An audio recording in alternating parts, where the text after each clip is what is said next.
everyone. My name is Stacy Yarborough. I am your town clerk, and I'm also your tax collector.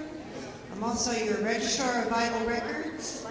I'm also your unofficial decorator of town hall at Christmas time. I pretty much do whatever you need. If I can get everyone settled, we'll start the meeting. Again, my name is Stacy Yarborough, and we're here to present this evening the tentative town budget. This is our town budget public hearing for the 2026-2027 fiscal year, also known as the 2025 grand list tax year, which is brought pursuant to Section 705 of the Town Charter and Connecticut General Statute Section 7-344. First and foremost, give yourself a round of applause because you're participating. And that's important. There are numerous forms of government in the state of Connecticut, and we have the best as far as I'm concerned because it's the town meeting form of government, it's the public hearing form of government, where you get to come out and you get to participate. That's democracy in action as far as I'm concerned. So I'm going to give you quickly a history of a budget. I do it every year in case you're not familiar with it. And then we'll get to the meat of the hearing. Around November and December every year, budgets are being made by each department in town, including the Board of Education. In every new year, workshops are held for each department head, goes before the Board of Finance to defend their budgets. The Board of Finance, this comes together with a preliminary budget, and it has three major parts. It's the grand levy, creation of the grand list, and the prospective mill rate. Tonight is a public hearing, and it's just a public hearing for both the town government, which will go first, and then the Board of Education, which will follow up after. There's no voting tonight. This is not a town meeting. This is a public hearing. Now, the next step will be that the Board of Finance will meet on Wednesday, April 15th, in a few days, to hopefully finalize the budget. Then there's the annual town budget meeting on May 11th here at 7 p.m. There will be voting that night on certain aspects of the prospective budget, but not all of the items, because the next step is the budget referenda, which is Tuesday, May 19th, 2026. And so for the budget referenda, it's a paper ballot, and you go to, we just have one voting district for budget referendums, and that is at the Mildred Wakely Recreation Center on 7 Lindsley. And it's one question, yes or no. Also, if you're interested, I will have absentee ballots available in my office for the budget referenda. If you can't make it on the day of, I'll have those absentee ballots available April 30th in my office.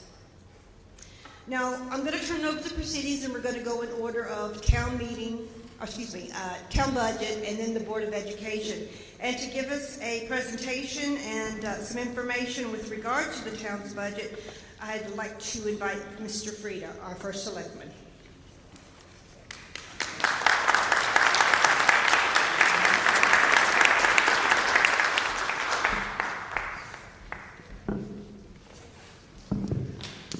Well, thank you very much for the applause. Perhaps at the end of this presentation, you won't be getting applause, but thank you in advance anyway. I appreciate that. But I want to make sure we're hearing that NHTV, the sound is not on for those that are watching on TV. Can we just check that, please? Sound is not on. Thank you in advance anyway. I appreciate that. It's on. But I want to make sure we're hearing that. Yep, it's set. It's on. All right, very good. Thank you very much, Victor. Thank you, NHTV. So at tonight's meeting, I'll be presenting where we are right now on the town side of the budget. Patrick Stirk, our superintendent, will be reporting on and presenting the Board of Ed side. So without further ado, let me take you through this. So if we look at the total 2026-2027 fiscal year budget that starts on July 1st, and we look at the current budget, which is 2025 to 2026, we see a 3.4% change on the town side, and that dollar change is $2,277,554. On the capital you see a big spike there. I'm going to take you through that department by department a little bit later on here. But that represents a dollar change of $1,184,036. The contingency remains the same at $300,000. And by the way, going back several years ago, that used to be $1 million. We cut that back to $300,000. We haven't used more than $300,000, although sometimes it gets very close, but that is the number right now. On the Board of Ed side, this shows a 6.35% increase. That represents an incremental amount of $4,349,487. So the total budget represents a 5.7% increase, and the total dollar increase is $7,811,077. Now, when we look at just the town side, the $2.2 million in terms of incremental spending, putting aside the capital, I'd like to take you through what that is comprised of. Out of that $2,247,000, $318,469 is for pension and Social Security contributions, payroll taxes and pension obligations. The employee medical insurance on the town side increased to $1,144,778. When we look at the average wages for the town employees at 2.5%, that represents another $562,000. So when we take the $2,277,554 and we look at the employee wage increase, the medical insurance increase, and the Social Security and pension increase, the $252,281 represents the miscellaneous increases across all the departments. Largely, you see the non-discretionary, what we have no control over, that we have to be obligated to, is the $1,144,000, the $562,046, and the $318,461. That's on the town side. When we look at the debt service in the town, we're still paying off firehouses, the police department, the middle school, and perhaps even one more year in this high school.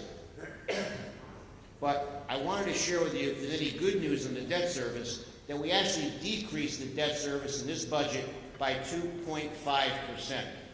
Because as this is going on with the scale of debt, we're approaching a time when the debt service will be decreasing over the next couple of years. We see a small amount of decrease with the 2.5%, and short of any other bonding that we may have to do in the future for roadways or other buildings, that's where it's at right now. And $6.3 million of that, we talk about this all the time, that's carried on the town side.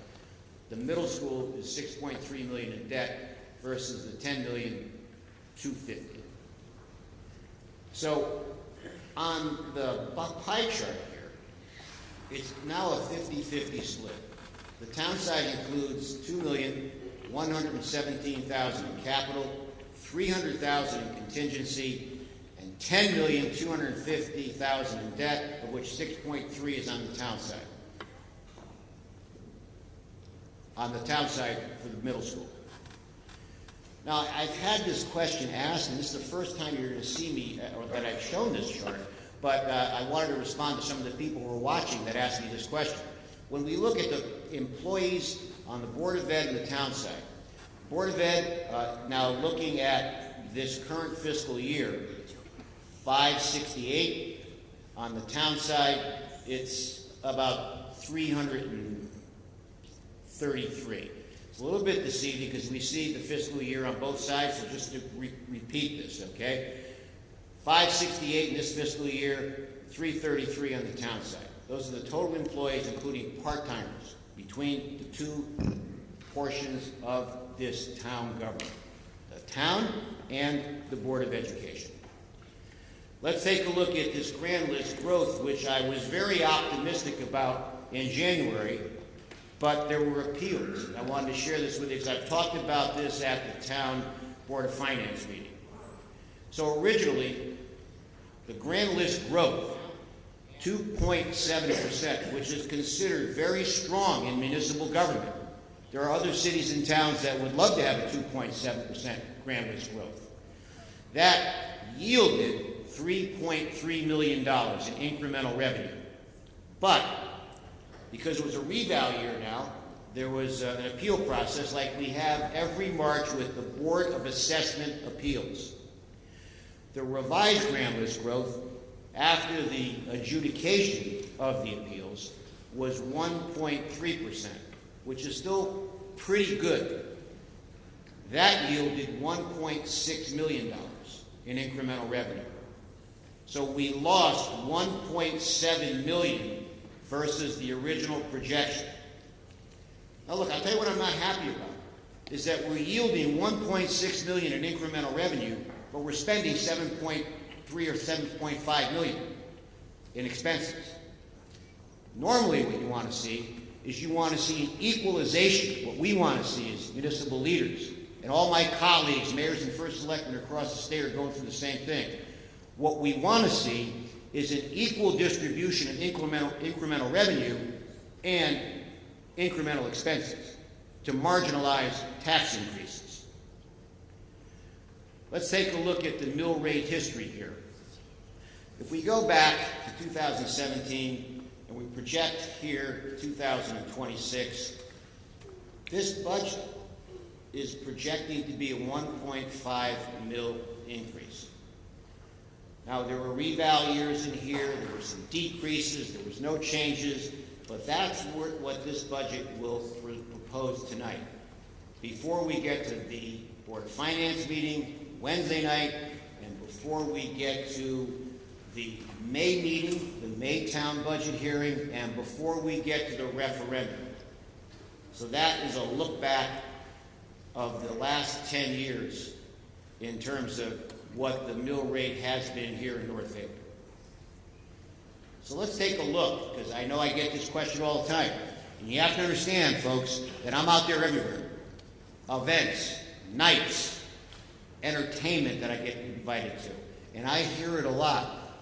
Mike, Mr. Frida, what does this budget look like in terms of tax increases coming?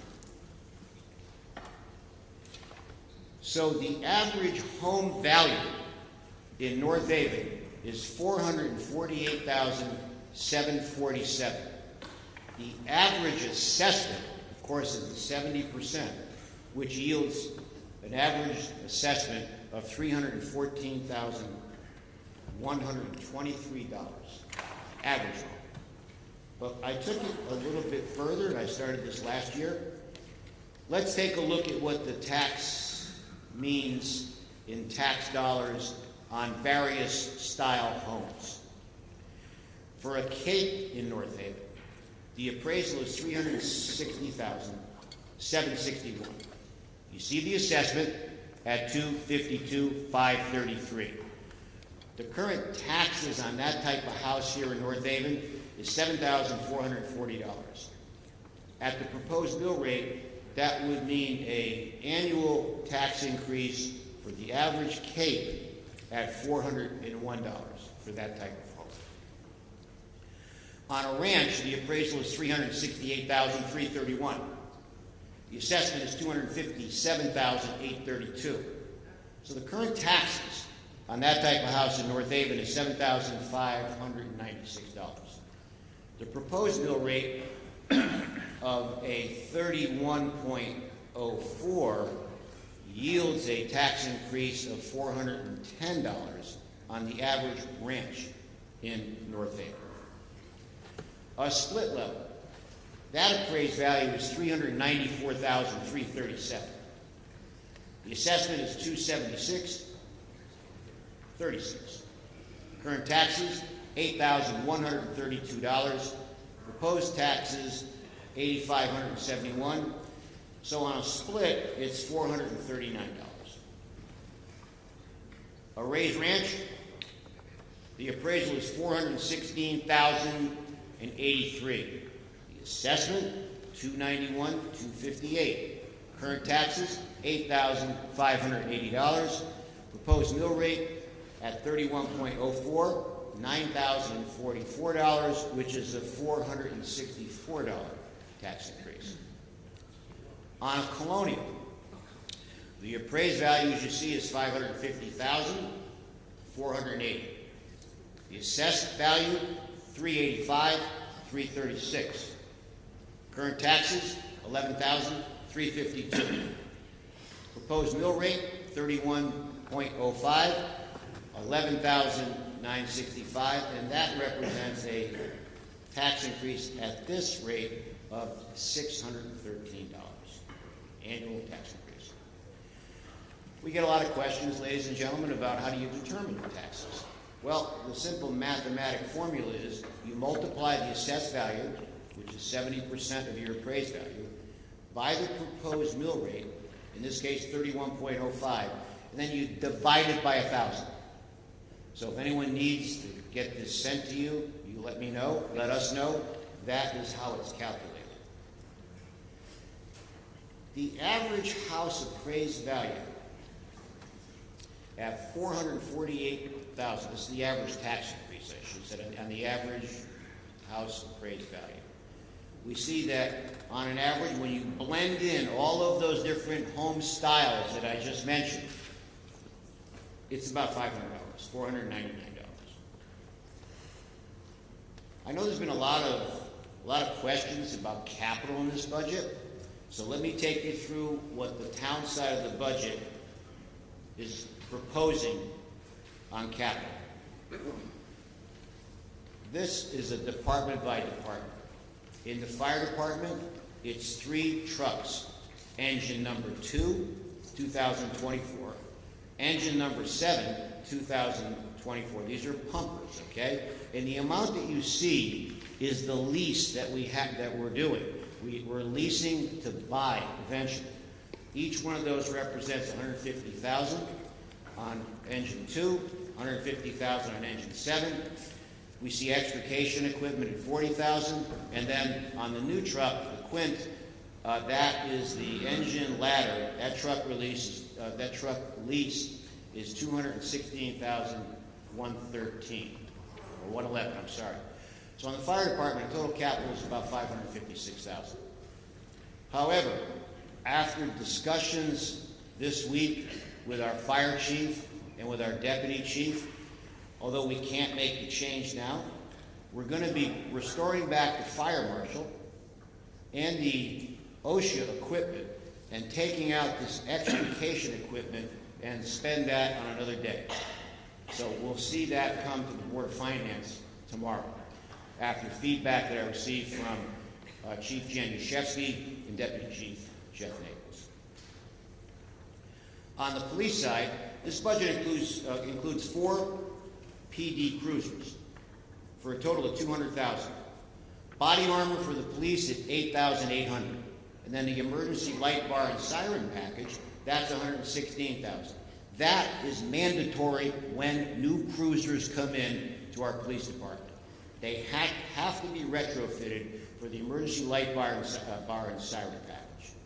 And then there's this Vertiv UPS system that's $7,500.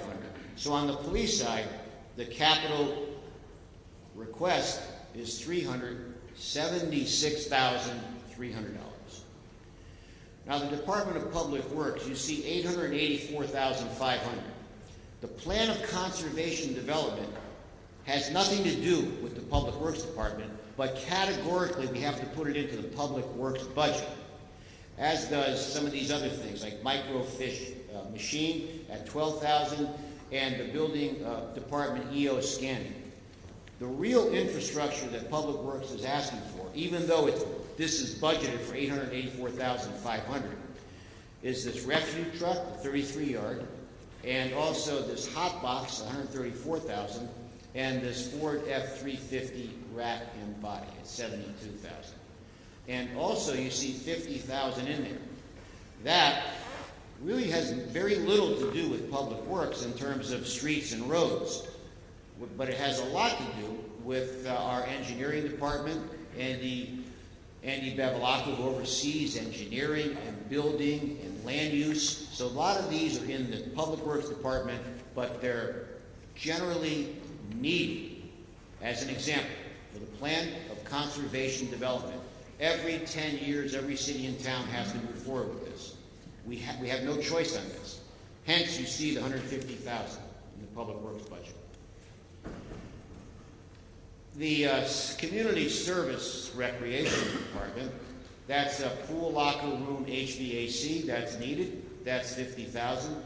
The senior citizen center needs to be painted, $11,000. And then this is an annual expense, the pool and maintenance and repairs at $35,000. So the total request there is $96,000. On the library side, $49,123. And you see the painting in the children's department and the building management software. In the finance department, we've actually cut this back a little bit. We plan for revaluation at every 5 years, much to my chagrin and every other mayor and first selectman in the state. We have to plan for another reval in 5 years. And information technology, $100,000. Now, this is something, we own some of these buildings, okay? And this 17 Lindsley, this is a situation where the exterior of the building is sort of crumbling. So we have to figure this out. We put it in there for $35,000 for siding. When I say the exterior, I mean the wood on the side. You know, that not so much on the inside, but on the outside. Those panels are deteriorating and cracking. Now the total capital in this budget is $2 million, as I mentioned, $117,036. Now I want to take you through, because there's been a lot of discussion about how this budget season started and where we ended up as far as tonight's concerned. Originally, these were the requests. 11.14 on the Board of Ed side, 5.3 on the town side, and then the increase in capital here from the previous year. If we were to break down, you see the mill rate. It all totals up to, in the original request, a 2.66 mill rate increase. When we add up all the requests from the first iteration and series of requests in terms of that budget. Then the second iteration came at 9.95% on the BOE, 5.01 on the town, and we see that total mill rate in the second iteration, that mill rate increase would have been 2.16 mils.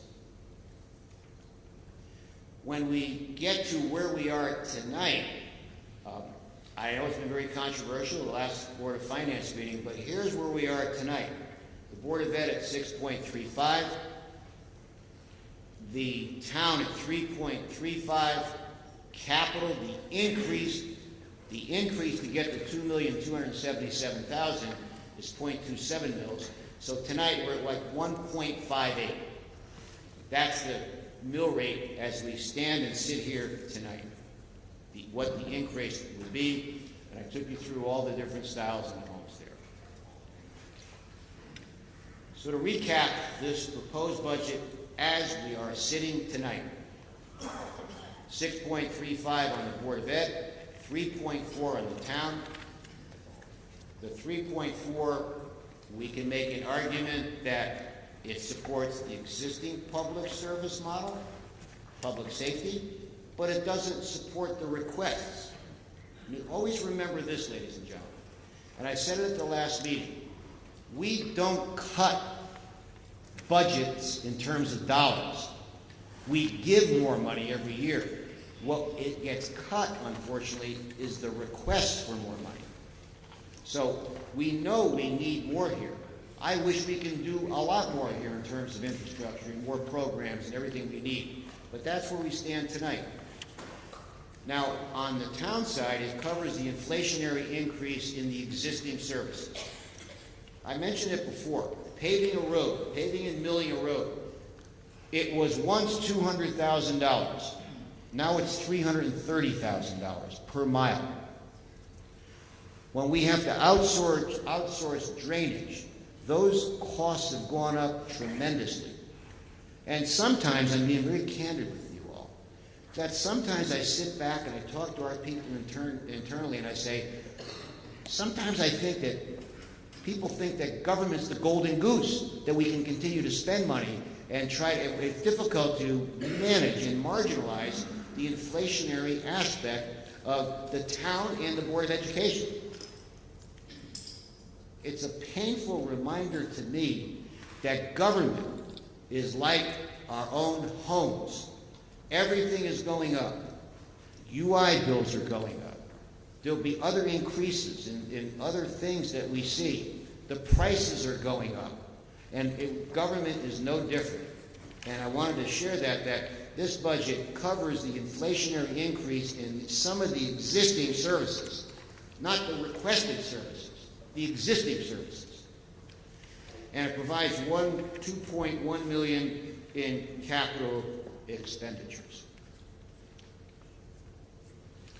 2026, 2027, here is the remainder of the meetings. Wednesday night, this Wednesday, Board of Finance, 6:30, we'll be back here at the high school. I think we booked that. I think we booked the high school. The annual budget meeting from that point goes to May 11th at 7 p.m. here at the high school. The budget referendum is Tuesday, May 19th. And all the voting will be done at the Mildred Wakely Rec Center. Now, I'm going to share something with each and every one of you. I don't know if we can do this, because I get a lot of feedback from all of the people I see during the week, on the weekends, every week, every month. People say, can we change the ballot and see is it too high or too low? Well, the attorneys have weighed in, and the answer is no. But somewhere, I hope, and please do not consider this a commitment. This is a work in progress, what I'm about to tell you. Somewhere along the line, I'd like to see if we can do a Gallup poll, Quinnipiac poll, or something even putting on our website, at least to frame the questions differently before we get to the referendum on May 19th. I'm not sure where that's going to end up, ladies and gentlemen. It's very complicated. But that is something I'm hearing a lot. Some people want it less, some people want it more. And our form of government and what we're told by the attorneys, it's a standard question, yes or no. And even from the feedback that we got here, we sat here, a couple of weeks ago, people want to know whether it's more or less. I'm not sure if we can do it. I can't do it. We can't do it on the referendum question, but maybe there's a way around it to see if what I just mentioned can be done. And that's the presentation, ladies and gentlemen. Thank you very much for your time. Thank you.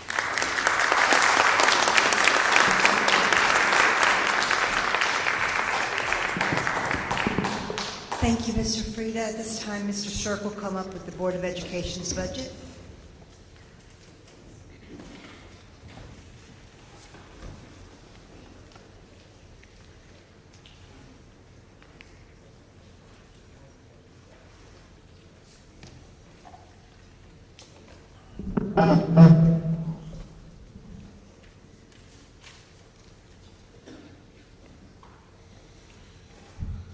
Good evening, everyone. I will be presenting the Board of Education's budget for the 26-27 school year. Provided through this budget are resources to provide instruction for over 3,000 students, mental health, nutrition, and medical care to allow students to access instruction, specialized services required for all students to achieve their potential, diverse opportunities for students to engage in activities outside of their curricular pursuits, and safe and reliable transportation to and from school. The following couple slides will highlight the district's return on the town of North Haven's investment. The average Dirk D per pupil expenditure is $22,782.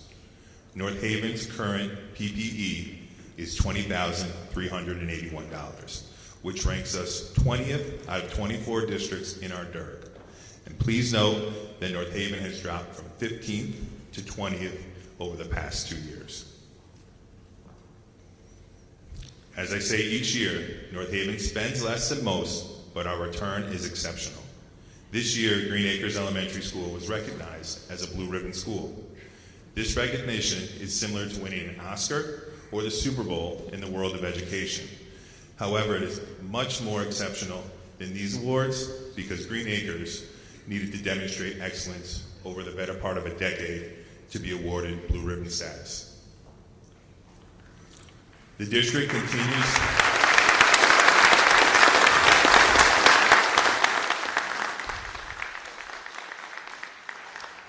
continues to excel on the state's standardized assessments.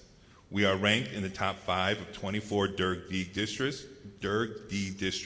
in math, English language arts, and science. And congratulations to our students and teachers on these remarkable accomplishments.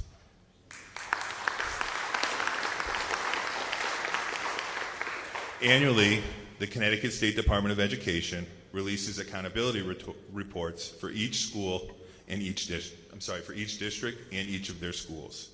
And within these reports, they identify schools of distinction based on certain growth and other standards. This past year, Ridge Road Elementary, Montewiese Elementary, and Green Acres Elementary were each recognized as schools of distinction.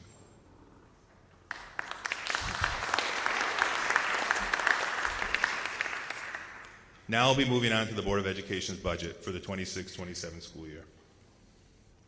This slide demonstrates the 4 areas that drive the board's budget increase for the 26-27 school year. 3 of these 4 areas total just about $4 million additional dollars to the budget, with medical and dental insurance carrying the bulk of the increase at just over $3 million. As you can see, the 5 new special education positions were removed from the original proposal. These 5 positions would have cost the district approximately $350,000.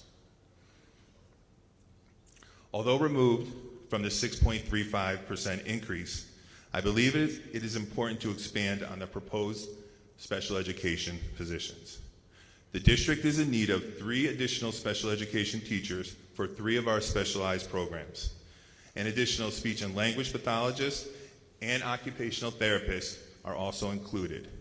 These positions are necessary for the following reasons: to remain compliant with the student's individualized education plan, or IEPs, to ensure that necessary staff is in place in order to keep students safe and meet their goals and objectives of their IEPs, to ensure that caseloads for our special education and support staff members are manageable so they can meet the needs of students and remain compliant with their IEPs.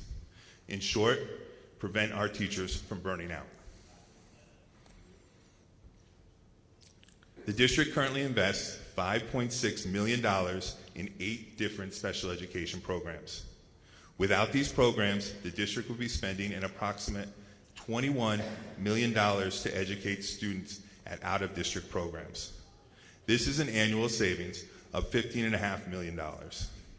With this being said, these programs continue to grow, and our students require additional and necessary services to meet their potential. This is why the board and the district continues to support these exemplary programs. In regards to the request for a new speech and language pathologist, we currently contract to an outside provider to supplement the district's mandated speech and language services. For a full-time SLP, a provider costs the district $157,000. If we hire our own, the cost will be approximately half that amount. The overall increase to the medical and dental insurance line for 26-27 school year is just over $3 million. This increase is determined by our actuaries from Brown & Brown. The overall increase for the workman's compensation insurance line for the 26-27 school year is just over $530,000. This increase is reflective of the actuarial recommendation increase provided to the Board of Education by the town. And our excess cost reimbursement is projected to be just over $1 million, and it's always wise to be conservative in this projection, as we're never quite sure how much the state of Connecticut will actually reimburse each district.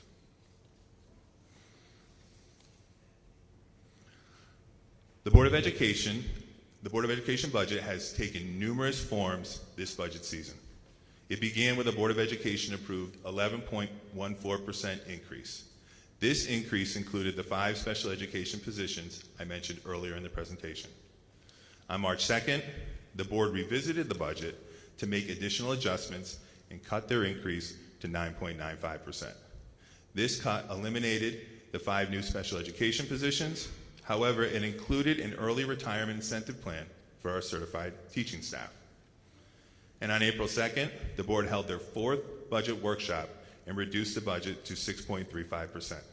This final declination was based on information received from the Board of Finance. I will go into more detail about what the district lost at a 6.35% increase. And just for clarity, the Board of Education budget for the 26-27 school year is $72,845,345, which equals a 6.35% increase over this year's current operating budget. So what remains in the 6.35% increase? All student-centered programming stays. Creative learning program, future problem solvers, musicals, choir, clubs, all that is in place this year will continue to be in place next year. All athletic programming, all teams at the middle school and the high school will remain in place. All world language programming at the middle and high school will stay, and all instructional supplies will remain at the 25-26 funding level. So what is lost in the 6.35% budget increase?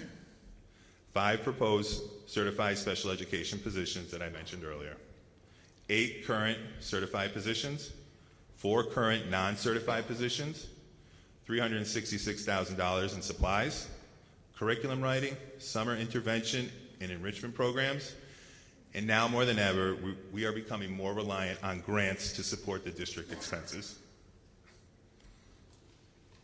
In regards to capital expenditures, there was no funding for capital projects in the original 11.14% increase, and there continues to be no funding for capital projects in the 6.35% increase.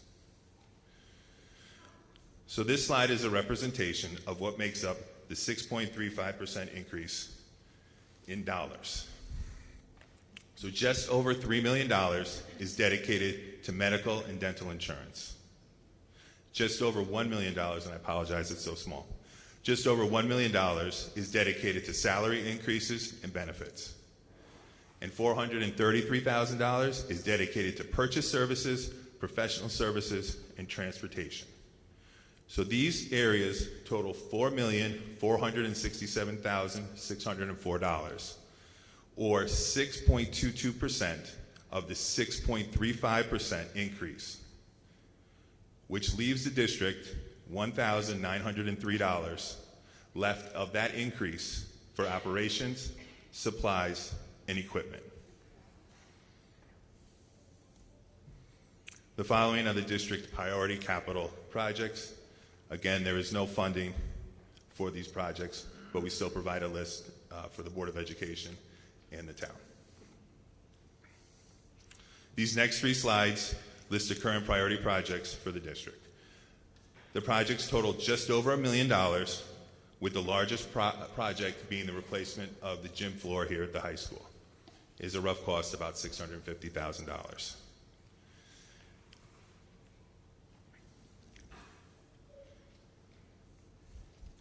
In closing, this one here. I just would like to reiterate the information from one of the previous slides. There's $3 million dedicated to medical and dental insurance as part of the 6.35% increase, $1 million dedicated to salary and benefits, and $433,000 dedicated to purchase services, professional services, and transportation. That's 6.22% of 6.35% we're receiving as the Board of Education. That leaves under $2,000 of the increase left to the operations, supplies, and equipment with no capital funding. Thank you for your time this evening.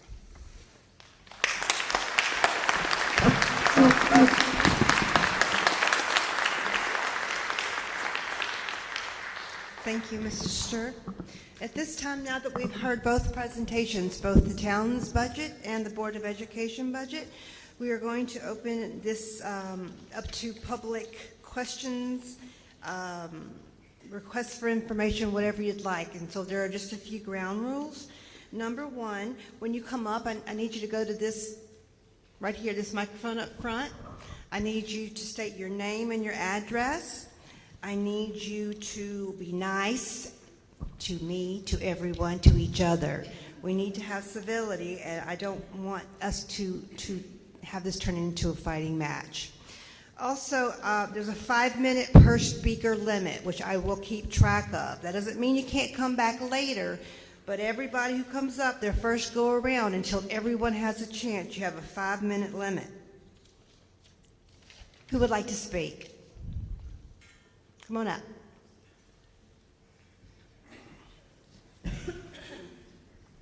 Hello, my name is Scott Friedman. I'm at 17 Cooper Road.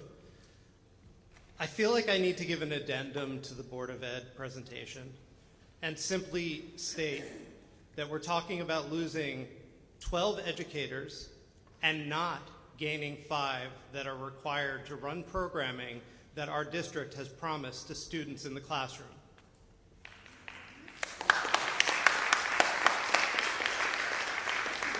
I also want to point out that on the town side, there are 4 firefighters that have been requested now at least 2, 3, 4 years in a row.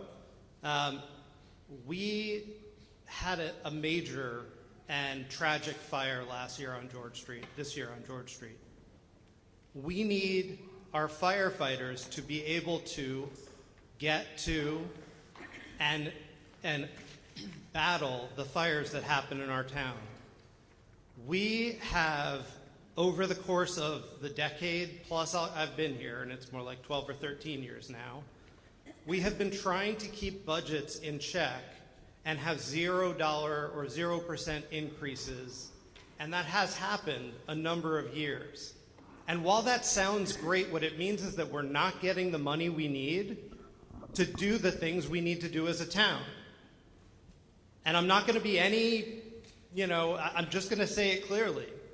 If we had raised taxes by cost of living adjustments only 3% every year for the number of years that we had where we had 0% increases, we would have had more money in the budget.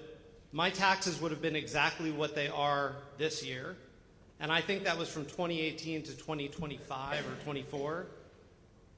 But we have a constant battle to avoid tax increases, and we're going to do damage to our town.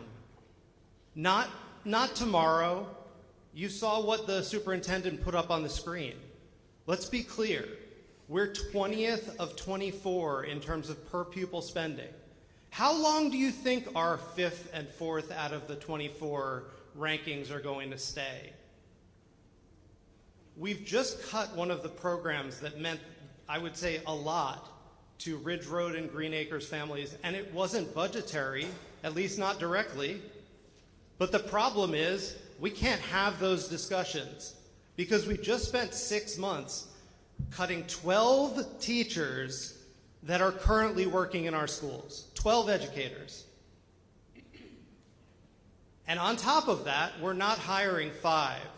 that are for programs that people have signed up for and need to be educated in our district. We talk about overspending on outsourcing special education services, but how do we keep students in district if we don't have the speech and language pathologists, the special ed teachers that are needed? So I urge you, frankly, I would love to vote this budget down tonight and request that we get the money we need for fire department and for the Board of Education. And I would ask that we look at the fact that the town had 0 staff reductions. 0. There's still $2.1 million in capital expenditures. I would like to see us take some of that money and not get 4 new police cruisers with light bars and packages. I want to see us hire the 4 firefighters, which is less than $500,000 a year.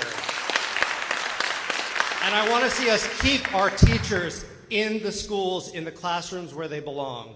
Thank you.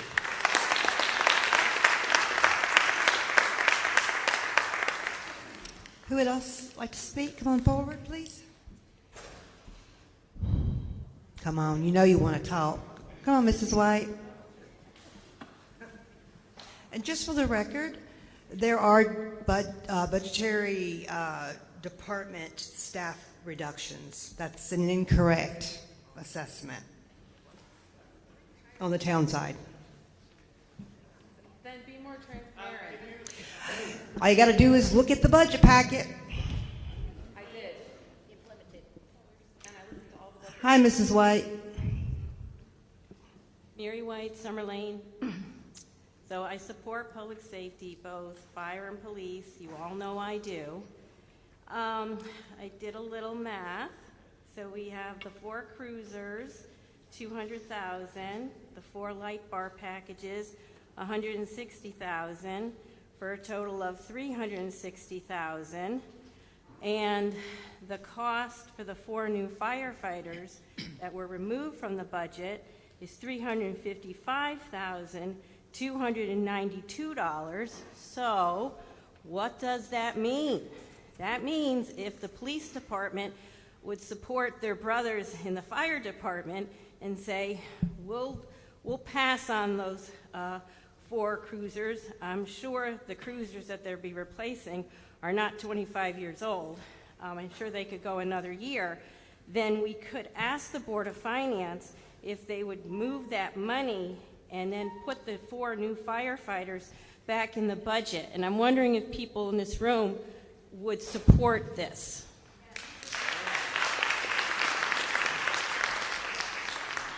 So when you come up to the microphone, and I'm sure people are going to be supporting the Board of Education, which I also support the Board of Education, can you please ask the Board of Finance, when they meet on Wednesday, to make that change?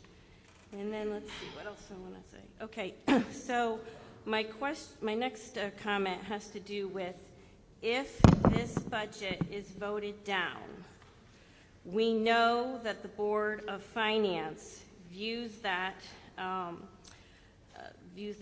voting down as they have to look at the budget again and they have to lower the proposed mill rate increase.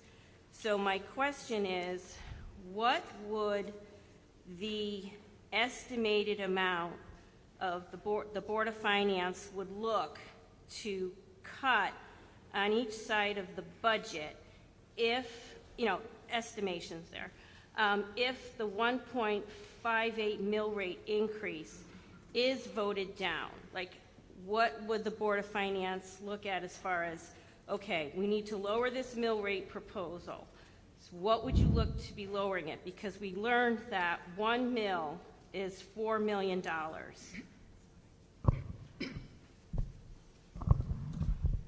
We're going to say a couple things, if you don't mind, Mayor. We're going to start with Rich, please. Yeah, I just want to clarify the point. 2 firemen cost us more than $330,000. The number you may be seeing in the fire budget is a fraction. A fireman costs, without equipment, about $165,000 per man. When you add in their medical, their post-employment benefits, their pension, 457. When it all adds up, they're more like 165 per person. I wanted to just make sure you had that.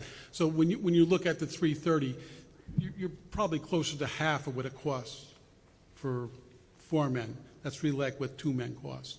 It's in other lines in the budget. It's in the medical line, it's in the pension line, but I just want to make sure you're clear. Do you understand that just looking at what the fire may have as a line item, that's strictly wages. Doesn't include payroll tax, doesn't include benefits, and even that doesn't include any of the stipends they get. There's a lot of other things that make it up. So as a rule of thumb, if you want to think about what they cost, they're in the 165 range. I wanted to just make sure that was clear. Now, Can I, Yeah, plus respond to equipment. that? The 355, 292, so you're saying that was just for the wages?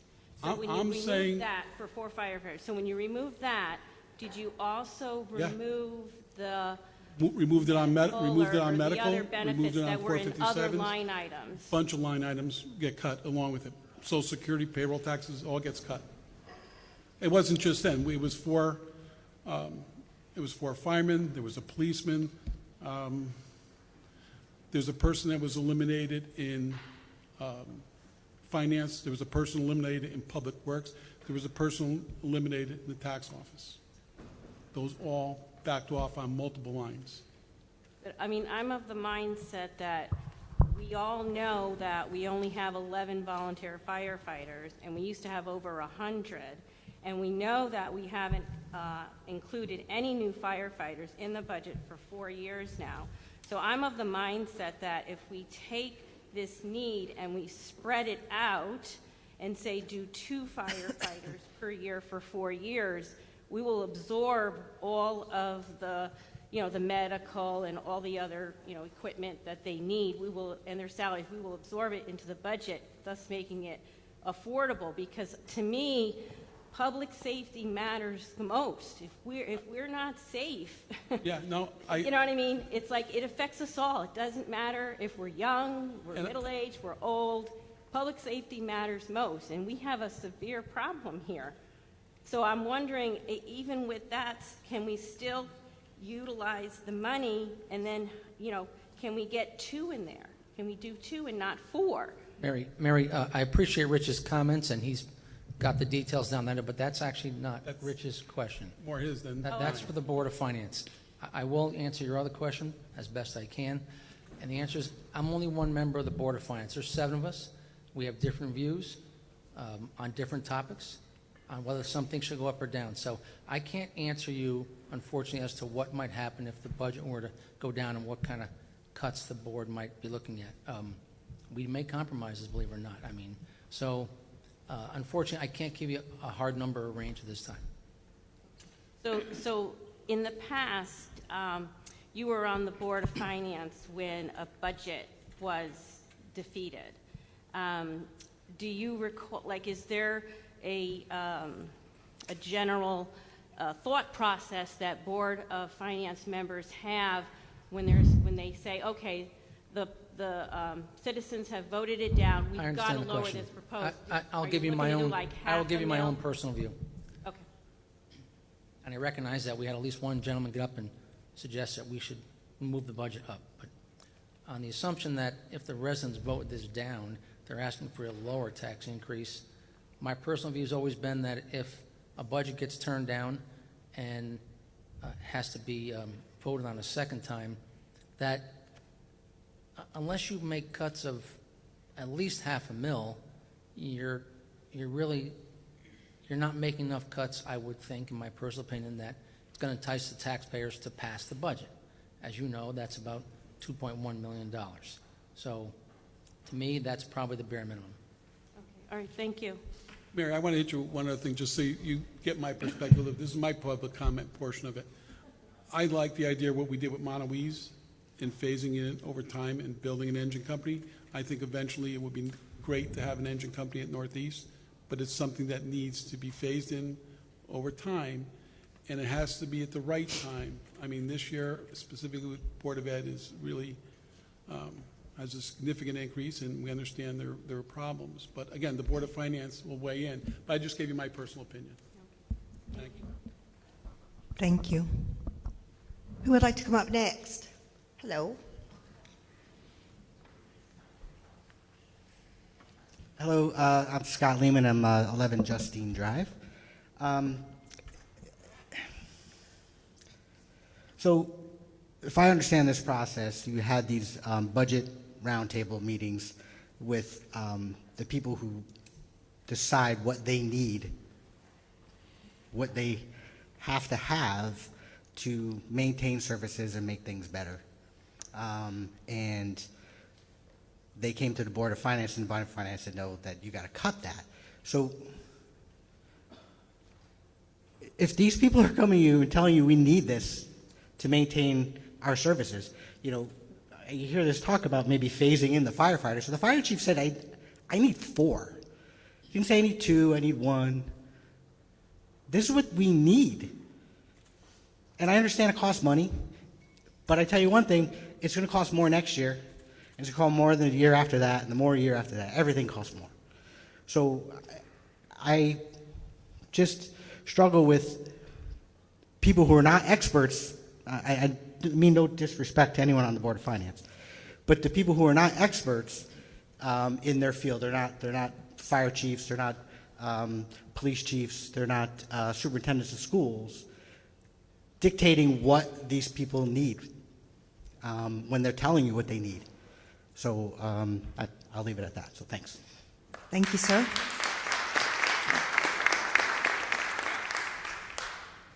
Who would like to go? Okay.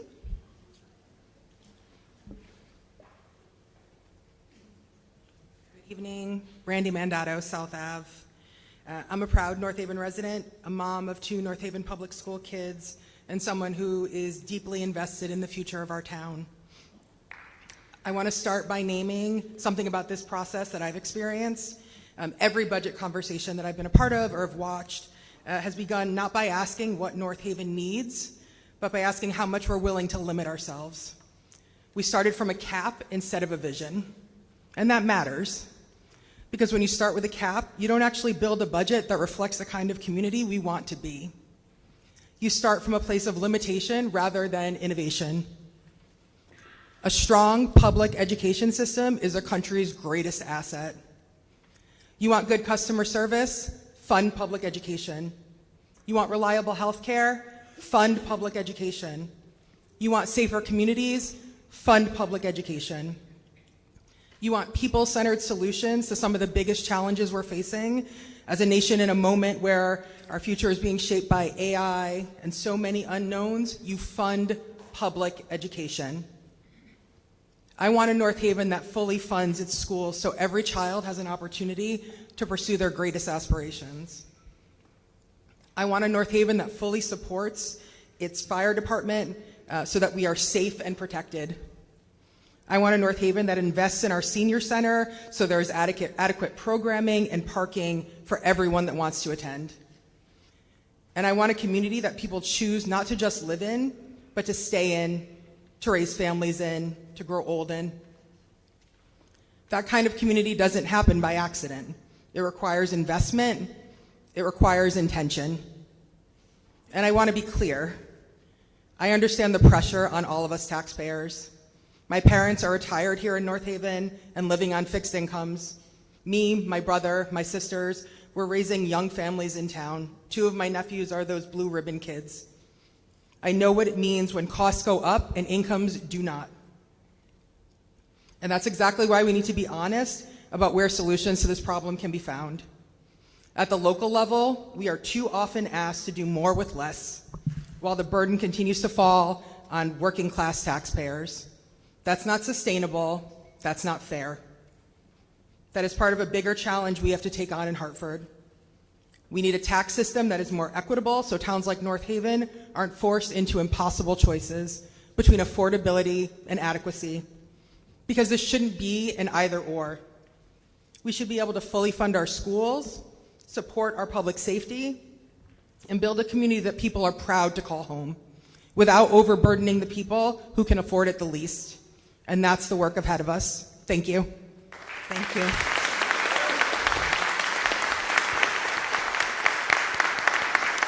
Yes, sir, thank you. Come on up.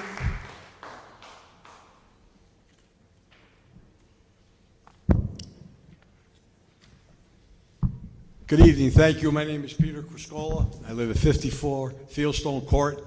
I'm also a senior citizen and a fire commissioner. I'm very proud of it. I'm proud to live in North Haven. I think it's a great, wonderful town. We have a great first selectman. He does an outstanding job. I want to start off with that. I'm not here to knock any other department or take money from any other department. Every department that's asking for money this year, I'm sure deserves it. They would not ask for it if they didn't need it. They don't just want it, they need it. We have the best police department. You feel safe, you go down the street, you go to movies, you go out to eateries, you go to commercial restaurants, you go anywhere you want to go, commercial shopping, you feel safe with our police department. They're first responders. We have a fantastic Board of Ed. You can see by the chart what we're doing. Okay? And their groundskeepers, which I'll mention later, are also doing a great job. Our Public Works Department, they work with what they have. They're first responders also. They need to get the people they want. They're out every day doing it. And of course, our fire department. We haven't had a firefighter put on in 4 years. The reason why it's $160,000 per firefighter, Mr. Monaco is right. That's what all the fringes in it. Only the turnout gear is $6,000, okay? But they save lives. If we didn't kick the can down the road for 4 years and we put on 2 a year, we'd have 8 now and we wouldn't be in trouble. Okay? We've lost all our volunteers, not because they don't want to work, they can't. They have other obligations, they have families. We're down to 11 from 105. Now I'm going to have a chart here, I had one last week, and I'll probably bring one back next week again. I don't have notes, I just make charts, I have nothing else to do. You see this chart? This chart represents all the green in this chart. All the green in this chart. That's all the streets the Public Works takes care of. Snow removal, trash pickup, okay? Fixing the roads, trees that come down, potholes. They do all that. What do they have? They have a limited 8-hour day, 5 days a week, off on holidays. Our police, they cover the whole town, other than the highways. Everything in blue is a state road. They cover everything. 24 hours a day, 7 days a week, no holidays. Everything in red that you see is private pickups, private trash, private snow removal, private dirt. And everything you see in blue, all the highway mileage and all the train tracks, that's all done by the railroad pickup. And all the blue is done by the State of Connecticut Public Works. Now, State of Connecticut Public Works, they just work 5 days a week also, off on holidays. Now, our firefighters, they work with a staff of 10 to 11 maximum. 4 pieces of apparatus only. They cover all the green, they cover all the red, they cover all the blue, and they cover all the white. They do the entire town. Highways, roads everywhere. Waterways, Quinnipiac River, railroad yards, 18 gas stations. That's what we do, the fire department, with a limited staff. We are not safe. We are not safe. You understand that? We cannot maintain that pace. Our firefighters are burned out. And though it costs $160,000 a year per firefighter, just so you know, we're the lowest paid fire department in the area. They can walk over the line and go to Hampton and make $9,500 a year more to start in their pocket, not in their benefits. So before I finish, if everyone in this room agrees that we need 4 firefighters, please do me a favor. Stand up and say yes when I'm all done. 20 years ago, a very wise man with not just a political background, but a business background, very savvy and educated. His name is Michael Frieden. He sat on the finance board. 30 seconds, Mr. Criscola. You have 30 seconds. He sat on the finance board, and everyone said we couldn't get a rescue truck. We didn't need it. Mike Frieden took the bull by the horns, and he had a recess and came back, and we had the money for that rescue truck. So let's do it again, guys. Listen to Mike. Stand up if you think I'm right and say yes for firefighters. That's what I want to hear. Thank you.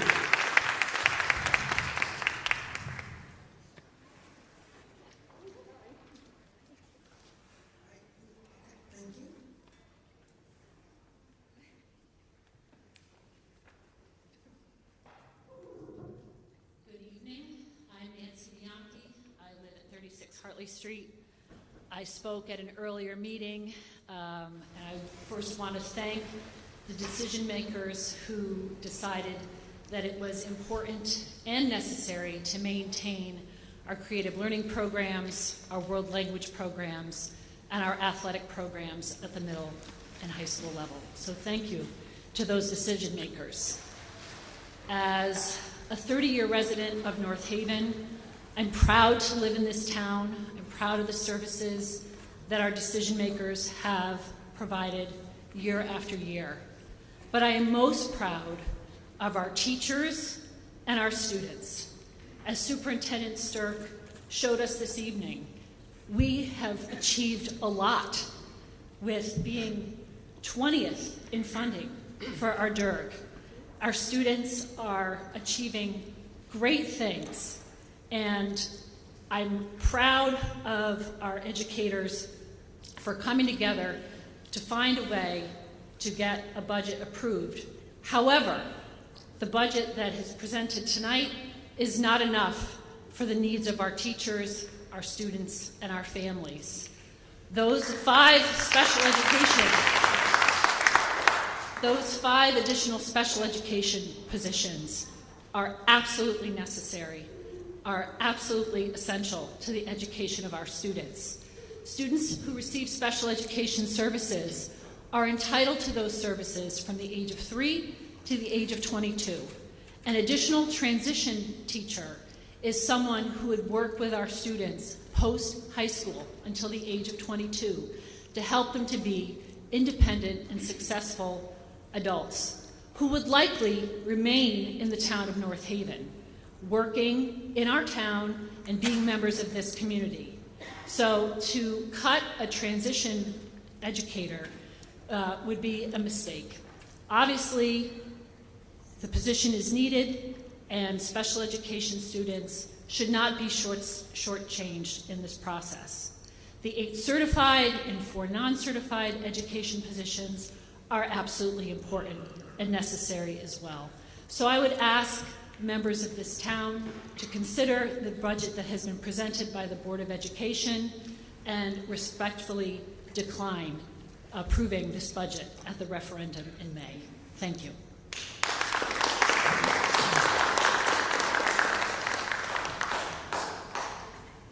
Yes, ma'am, thank you. Christy Kehoe, Ball Road.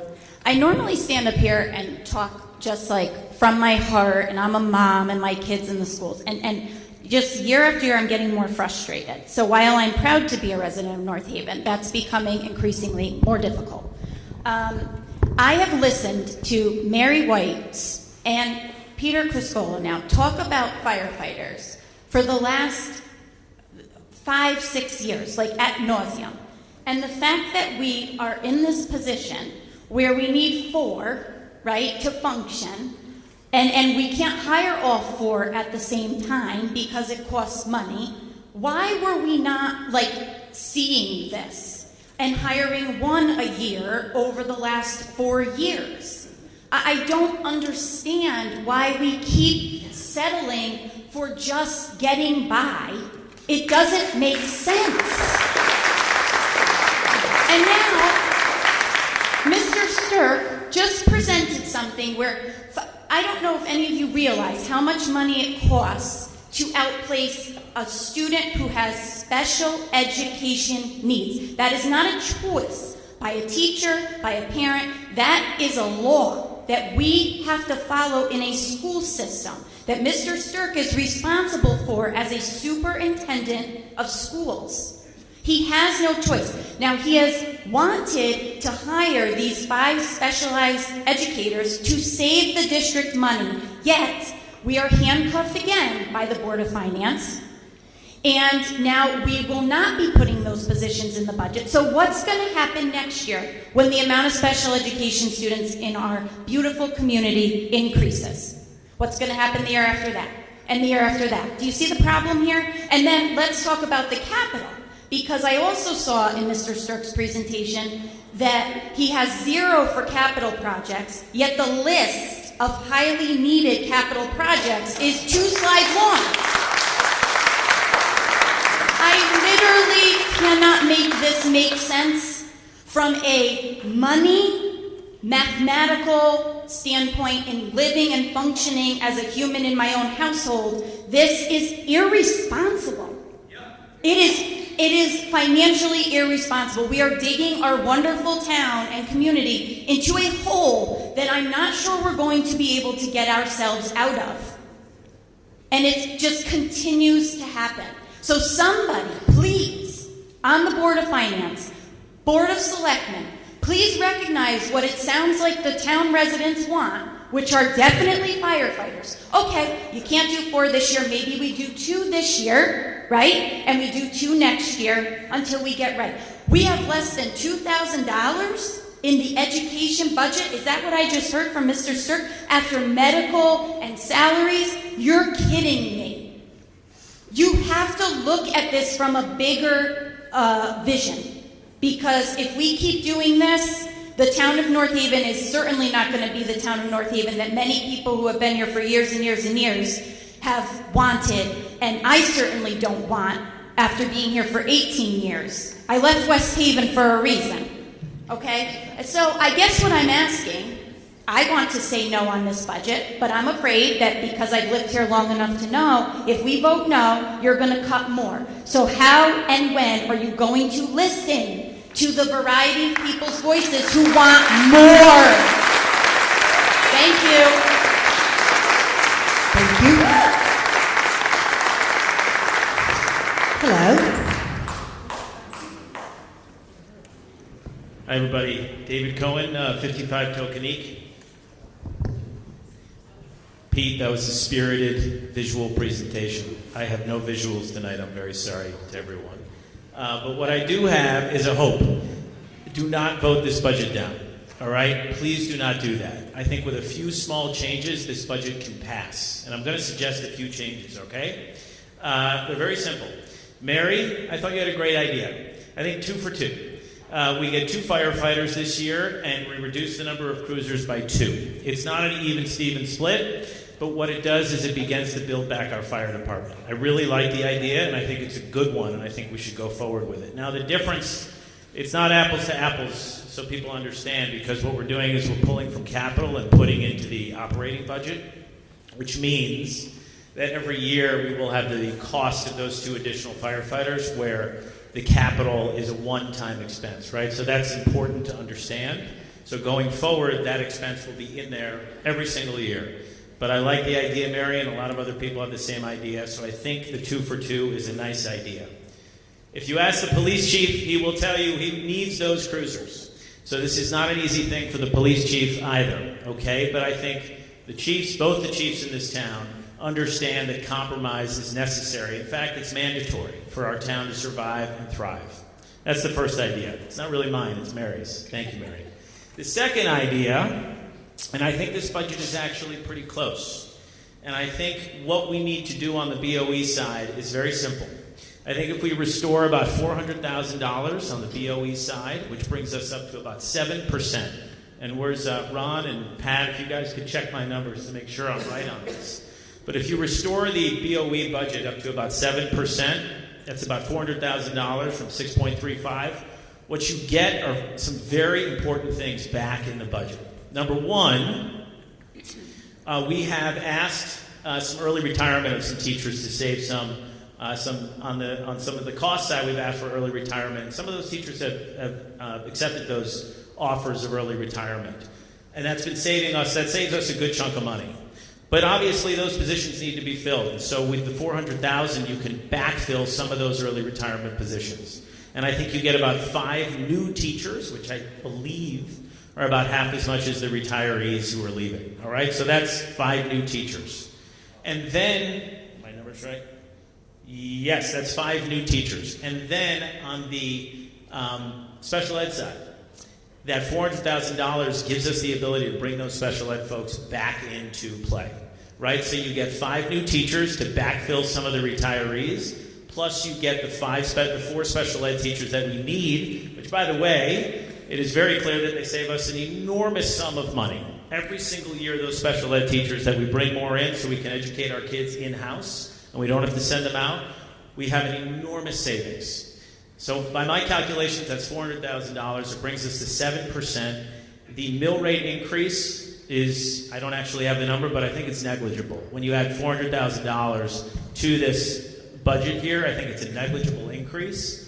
We should certainly look at the numbers. And then the 2-for-2 idea, it's not a perfect split, but it's pretty close. So I think with these 2 changes, this budget can pass, and I think it gets us very, very close to a very good budget. Now listen, a budget requires compromise. And to be pragmatic and constructive, these are the ideas that I have to get us home.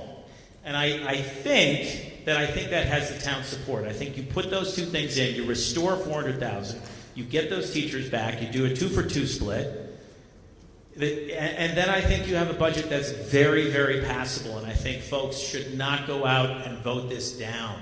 You vote this thing down and you risk deeper cuts. I think with these 2 additions, restoration of this $400K and a 2-for-2, we have a very passable budget. Please do not go out and vote this down because you don't like it. Keep working to make changes on this budget. We can do this, we just have to work together to make it happen. Thank you. Thank you.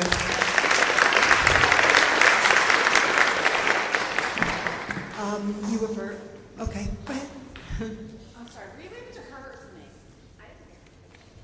We're here all night, so you guys line up. Hi, Heather Tolosano, Frost Drive. First, I just wanted to apologize for my outburst. That is unlike me about the transparency comment. Everybody's allowed to Sorry for speak. my outburst. I do want to say that I did watch all of the budget meetings that I didn't attend. There were several workshops, I think, going back to January, and I had conversations with Mr. Frieda and Mr. Cohen, and it's still not entirely clear on some of the lines. I was looking at it tonight as well, so it's still not entirely clear, specifically some of the cuts on the town side, but I did get I did see some negatives there of things that were removed. So thank you. And Mr. Monaco, I think, answered some of those questions as well. I'm going to put my prop down for a second, come to my notes. I would just like to say first that I'm terrified to vote no on the budget because I don't want more cuts.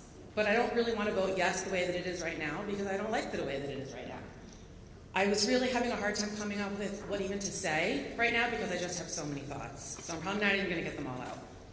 This is a great town. I love this town. It's why I'm so passionate about this town. But I don't understand how you think we're going to continue to be a great town, how we're going to continue to see the awesome return on investment slides that were shown, and how great our outcomes are with our students and how great our outcomes are in other areas. If we are choosing to underfund, you guys are choosing to underfund. Let's just be clear. The needs are visible and apparent, and I think the data supports what the needs are, but not fully funding all of the needs and going down from the 11, whatever it was, to 6, whatever the numbers are, that's choosing to underfund. So I just want to be clear on that. Education and public safety. I'm appalled by that. We've seen taxes go down. We've seen them stay the same and then go back up. And we're now essentially where we were in 2017, around there. So my question is, what are we prioritizing? And I think everyone else has pretty much said the same things. I want our schools and I want firefighters. I don't want one side of the town not covered and the other side of the town is covered. That's not right.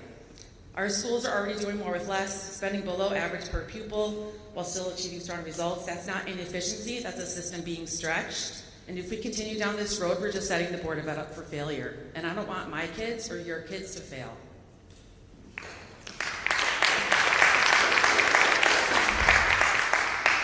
Other speakers said it as well, but I have to ask, are the true costs being accounted for? When you cut special ed positions, those services don't disappear. They have to be outsourced at a significantly higher cost. Is that reflected in these numbers? The budget for next year, does that account for the costs? No. So am I wrong then by, if we don't get these 5 special ed teachers that are currently not in the budget, we're gonna have to pay to outsource some of these services, is that correct? And that 150,000-ish, or whatever the number is per student, how does that impact the budget then? Because what we're seeing really is not a true budget. If I was gonna, I can't even think of an analogy, but that's not a true number then. Okay, so again, my crystal ball or my magic 8 ball, I guess, isn't working right now, because I don't understand how we can vote on something when we already know that we're providing more with less. And also, I really don't like how a lot of this pits parents against seniors, or the Board of Ed against firefighters or public safety. We're all one town and one community, and we need to start acting like it. Thank you. Come on down. It's okay. This is what it's all about. You don't have to apologize. But I just need your name, and please. I'm Lisa Lehman, Justine Drive. My husband spoke earlier. I prepared nothing, sorry, but I did just want to say a few things because I felt strongly about them. I've lived in North Haven now. Closer to the microphone, please. Closer to the microphone. Can't hear you. Can't hear you. I can be really loud, but I didn't want to do that after Peter. Anyway, I've lived in this town since 1999. My husband grew up in this town. We raised both our daughters in this town. They are both in college and are going to be tremendously, even more successful in their future because of the education system in North Haven. I don't want to see that dismantled. I believe that a strong education system has ripple effects beyond the classroom walls. We all know that. And we know that by underfunding our education system, by cutting teachers and cutting things that are desperately needed for the people we say are so important for our future, that is not going to just sit and go away. It's not going to be someone who's impacted, who has kids in the school system. It will flow through our community like a virus. Anybody familiar with one of those? Right? So, the first thing I have to tell you is that I do finance for a living. At the top of every budget is revenue. And there's a reason it's up there, because it's the most important thing. And I will argue, as was heard by a previous speaker tonight, that the lack of foresight and investment in our town over years and years of trying to keep taxes low means that we didn't invest in our town enough. And we have now gotten to the end of the road where that can got kicked. And we are not going to be able to turn back the hands of time and recover. We've gotten to the cliff. And now it's do or die. So make your choice. You can choose short-term relief and long-term pain. Because I guarantee you that although our students will certainly be the first to feel the pain of this budget, you, me, the senior citizens, and everyone in this town will feel that pain. You'll feel it when there are families moving out and when there are not new families moving in. You will feel it when businesses start to move to other towns. And that will become a cycle where there's even less revenue coming in. And then the tax problem continues. So you can have your low taxes and then spite yourself in the future. Or you can look at this as a holistic problem for our whole town, not fire against budget, not fire against education, against police, against sanitation, against bulk pickup. Look at it as a whole situation. And look at it, if you want to stay in this town and you want your property values to be worth anything in the future, you have to invest in this town. And if you don't do that at the basic level of education, you won't be doing it anywhere. I want my family, when they decide to come back, to stay here. But I guarantee you that if I had to make that choice, looking at this town now, where I was going to raise my family, I don't know that North Haven would have been at the top of my list. Because if we're going to continue to cut the things that make our town awesome, It's not going to make people want to be here, including me. Excuse me, ma'am. For someone who wasn't prepared, that was really awesome. Good for you. You're next, ma'am. Thank you. Melissa D'Amico, 60 Potter Road. I was at a Board of Finance meeting a couple of weeks ago when we got moved to the high school because there was so many people that they couldn't fit in the library area. And one of the women on the Board of Finance said, we want to, not you. No, not you. Diana or something, I don't know. She said, we need to hear from the people. That's what's going to make this thing come together. We need to hear from the people. Well, guess what? I've now been at like 4 different meetings, and the people are saying the same thing. Okay? We're saying we need firefighters. We're saying we need education. We're saying we need special ed. Okay? My kid is special ed. We need special ed. I need people that are going to help him succeed. Right? We need firefighters to keep us safe. So when are you going to listen to the people?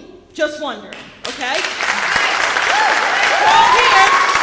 I keep seeing the same people in the same crowd, okay? So we're here. We're saying what we want. You need to fix it. And I just did the calculation on my assessment, and if this budget goes through as is, it's $35 a month.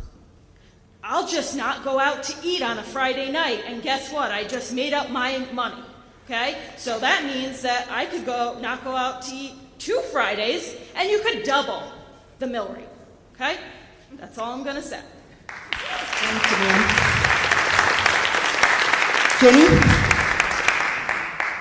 Stacy, do you mind if I just interject for a second, please? Absolutely. One moment, Jenny, please. I just need 1 second, please. So I just want to mention, I've heard a couple of comments that we haven't invested in the town, and people obviously are identifying needs that they feel we need here in the town.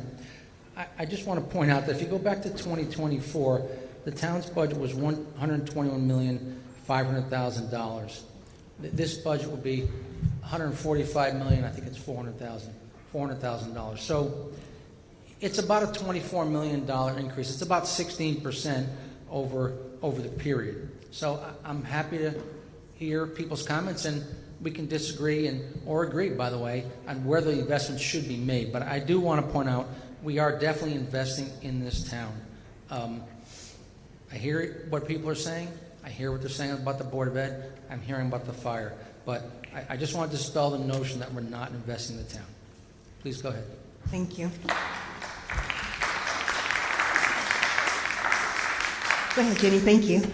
Jenny Colwell, 69 Kimberly Circle. And I'm just going to read what I wrote. The budget development process Jenny, just tip the mic down just a smidge. There you go. Is it going to fall over? That's what I'm worried about.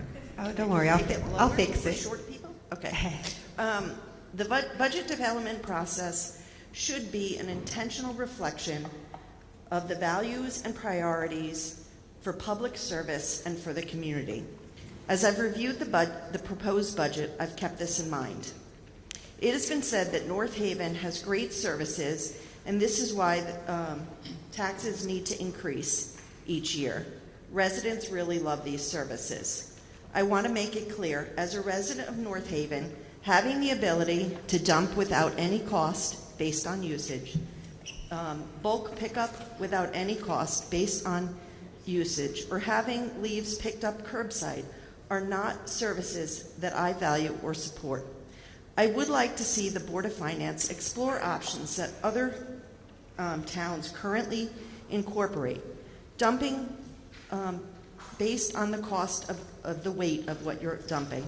Bulk pickup fees based on use and weight. Having leaves maybe bagged and put on the street,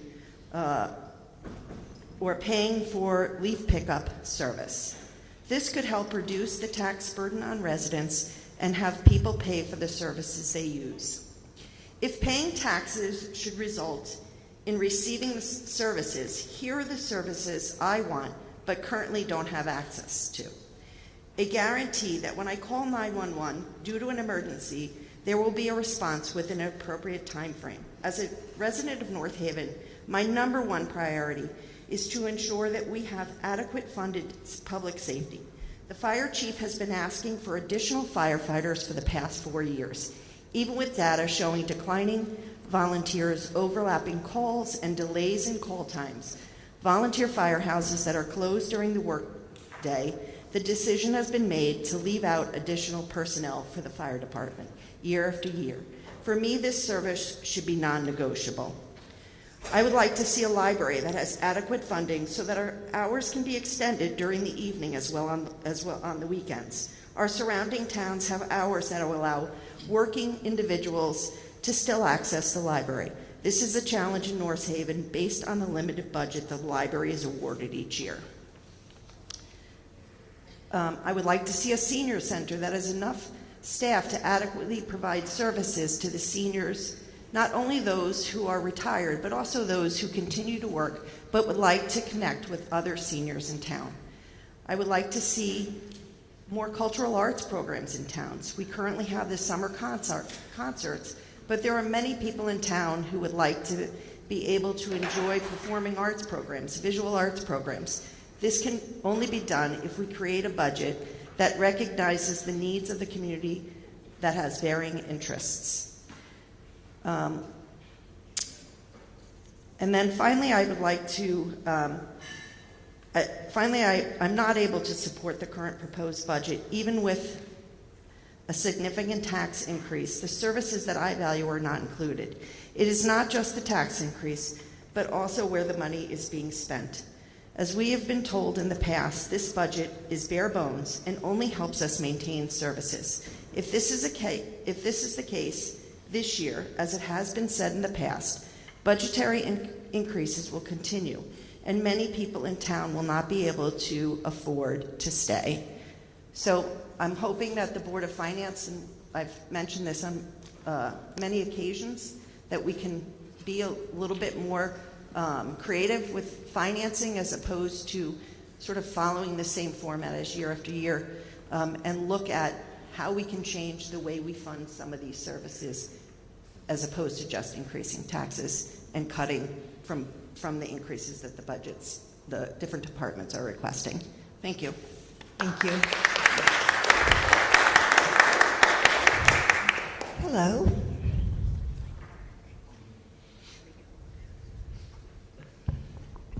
Evening. So I'm Jerry Feinberg, 34 Speak into Rocket the mic. Farm Road. I've been listening to Speak into the mic, please. This evening. Can you hear me? Yeah. Okay. So I've been listening to what's been said this evening, and a few things stand out. Mr. Frieda indicated that with the mill rate increase of about 1.6 mils, he's not sure if that increase would fly in terms of the budget referendum. And I've also heard of folks asking for more money on both the town side and the Board of Education side. So how do we square this? I got a proposal that I think might offer a solution. Now, I'm a former member of both the Board of Education and the Board of Finance. I served a while ago with both Mr. Frieda and Mr. Doheny on the Board of Finance. The town has what some folks call a rainy day fund or a savings account. Technically, it's called the unappropriated surplus. Here's the way this works. The town operates on a fiscal year basis. You heard that before. It runs from July 1st to June 30th. Now, in a year where the town takes in more money than it spends, so there's money left over, where does it go? It goes into it's not unappropriated surplus. I misspoke. It's unappropriated fund balance. So if there's money left over, it goes into the fund balance, and a part of that gets marked as unappropriated. I asked Mr. Frieda at the Board of Selectmen meeting on Thursday how much money is sitting in our rainy day fund.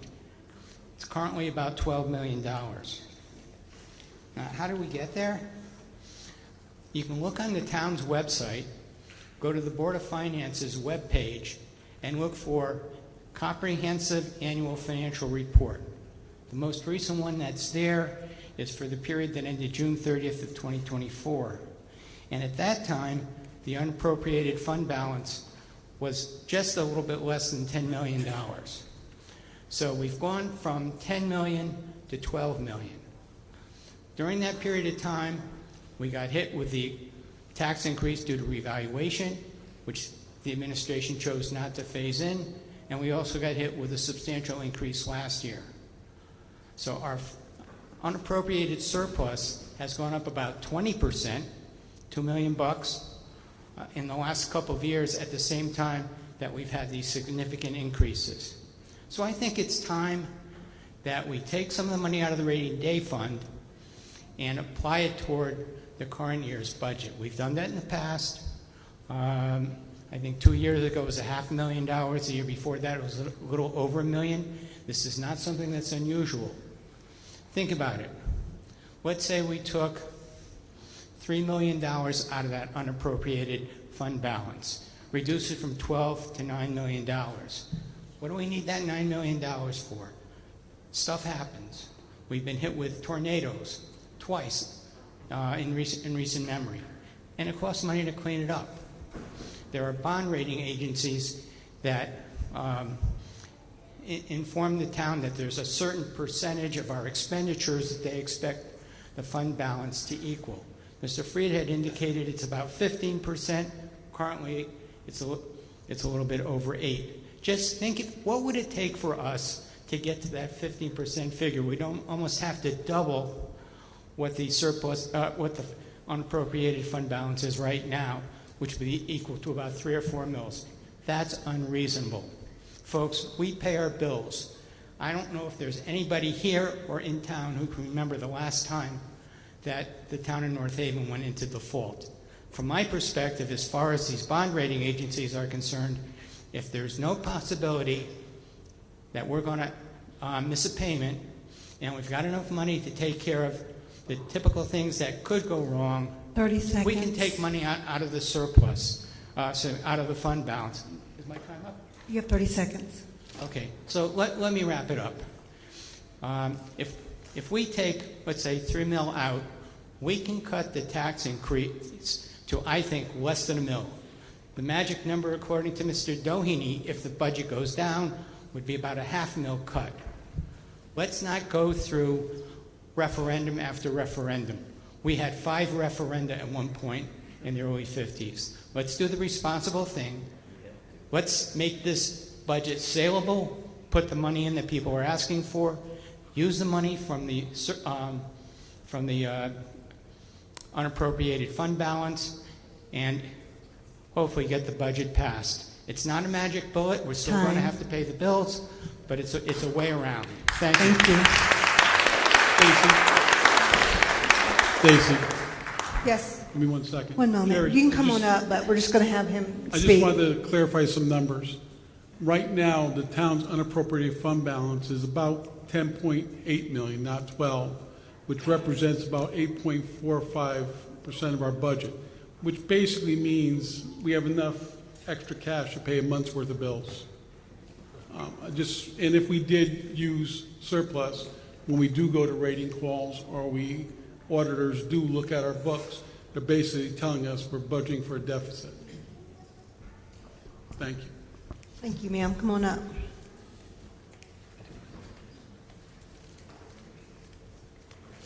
I'm going to take this off because I won't talk into it unless I do. Krista Kaplan, 14 Governor's Drive. Good evening. I'm speaking tonight as a resident, a parent, and as president of the North Haven Education Association, representing educators who serve the students of this community each day. I want to begin by acknowledging the reality that many in our community are facing. We understand that increases to the mill rate place a real burden on families, and we do not take that lightly. We are members of this community as well. We feel those same pressures, and we respect the challenges that come with them. However, I need to be equally clear about the reality of this budget. While the 6.35% increase allocated by the Board of Finance may sound significant, under different circumstances, it very well might be. But in this case, as presented here this evening, it is not an expansion of programming or opportunity. This increase largely covers contractual obligations and the dramatic rise in medical and dental insurance costs. It is quite simply the cost of barely maintaining the system we have, not improving it. And even with that increase, this budget still results in reductions. 8 certified positions, 4 non-certified positions, along with cuts to supplies, programs, and resources. This is not a budget that strengthens our schools. It is one that forces the district to do more with less. It means shifting staff across levels. It means fewer supports for students. And it means placing an even greater burden on the educators who show up every day to meet the needs of our children. Our teachers are strong. They are dedicated, and they will persevere, as they always have. But perseverance should not be the expectation in place of proper support. Just because we can make it work does not mean that it's right for our students or sustainable for our schools. I also want to be very direct about what comes next. If this budget does not pass at referendum, further reductions are not hypothetical, they are certain. Those reductions will mean additional staff cuts, fewer programs, and diminished extracurricular and athletic opportunities for our students. The impact will be real, and it will be felt across every school in this district. Let me be very clear. We are not satisfied with the level of funding allocated by the Board of Finance, and we believe there was a missed opportunity to allow voters a greater voice in determining the level of funding through the referendum process. But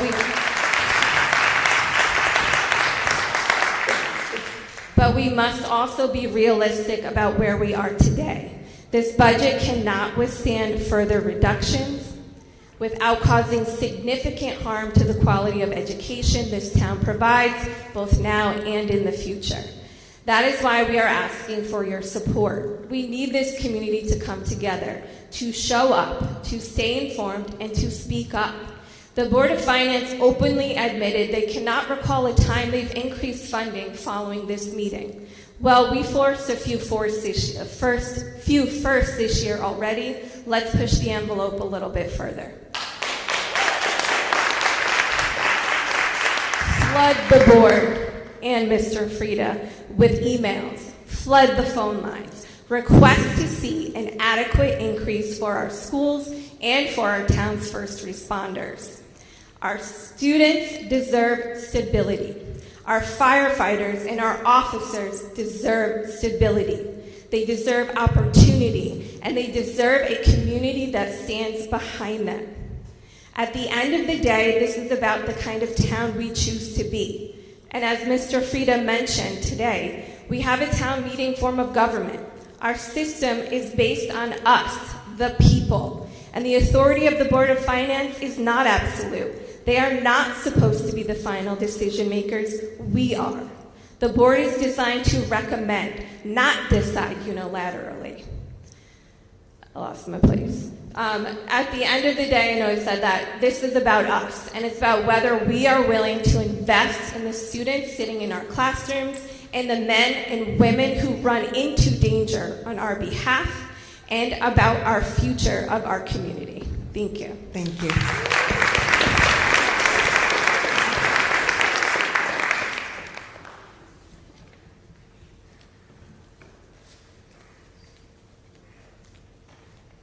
Brian Testa, Maple Avenue. I have no comments, I just have questions, so I'm going to turn mine this way, so I'll my back to you guys.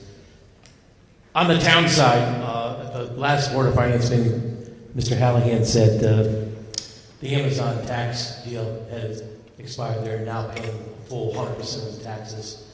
The grand list grew from the last push about $11 million. That doesn't mean we got $11 million in tax revenue. Just the grand list grew $11 million? Is that correct? Or is it They grew, but it was $11 million figure, and some people were saying, wow, we got $11 million to play with, and that's not right. 1.6 mil? 1.6 million. Okay. Initially, it was over 3. After appeals, it came down to 1.6 million. But the Amazon itself. That's all. Okay. Everything. So okay. So it's vehicles, it's personal property, it's right. Okay. Commercial. But now they're paying 100%. The 7-year deal has expired. In reality, the largest part of the Amazon's tax payment is on personal property, which wasn't part of phasing. Second question on the town side. The pension funds, they're all fully funded? We fund whatever the ARC is. Most of them, most of them are in the, as a percentage, they're in the upper 80s. But whatever the actuaries tell us to fund, that's what we fund. Third question is, we were talking about the fire department contract coming up at the end of this year. Is that in this budget, or is that going to be in next year's budget? The fire department contract, you said? Yes. That doesn't expire till next year. Okay. So it's not... So technically, we should start negotiation a year from this December. But Brian, just 1 minute.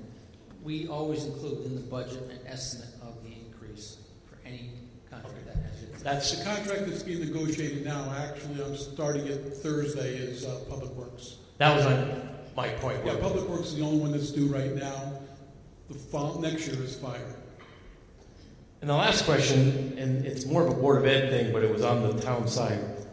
What is the bonding for this Board of Ed athletic bonding at $13.5 million? It's on page 48.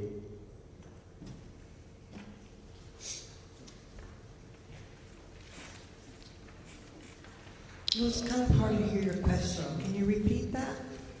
Brian, page 48.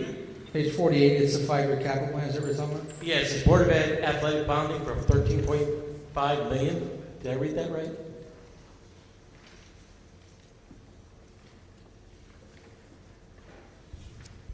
Yeah, on page 49.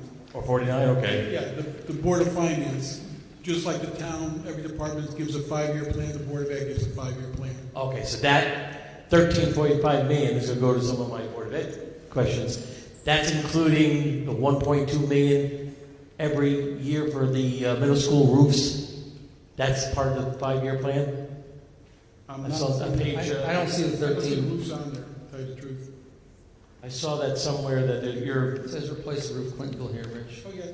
$1,200,000. It's in 27, 28. Right, and every year, 27, 28, 28, 29, 29, 30.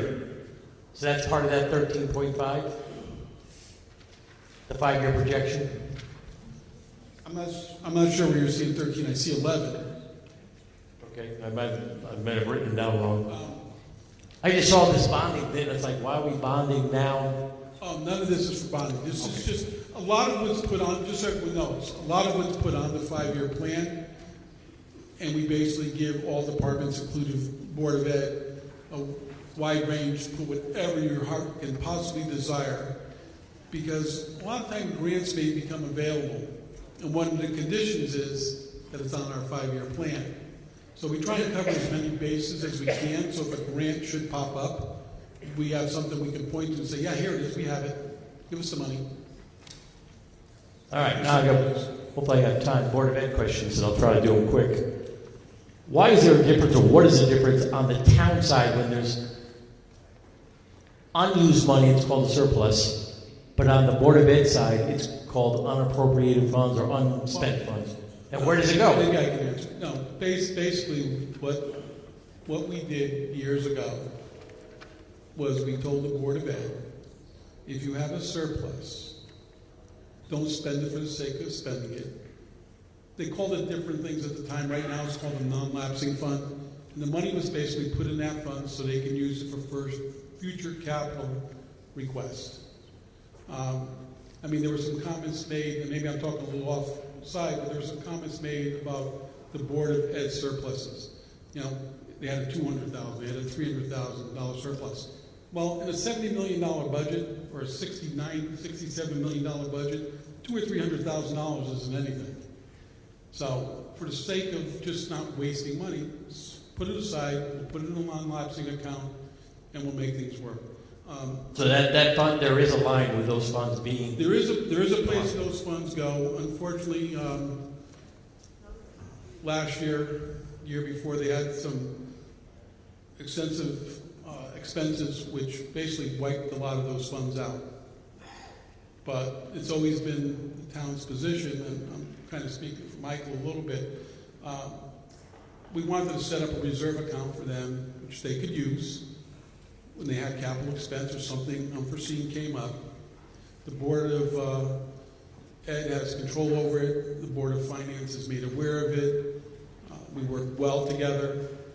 Unfortunately, it was kind of took a hit a year or so ago. But the fact that they have these $2, $3, even $400,000 surpluses on the size budget is really not a big dollar item, and it's good to let it build up over time. All right, It's actually by state statute now. Oh, that's. Yes, the legislation's changed a little bit over time, so actually by state statute, they have the right to roll it over into non-lapsing. Okay, But in reality, we started it before the state right. statute. That's what my answer. I didn't know if it was. We started before state State statute. mandated.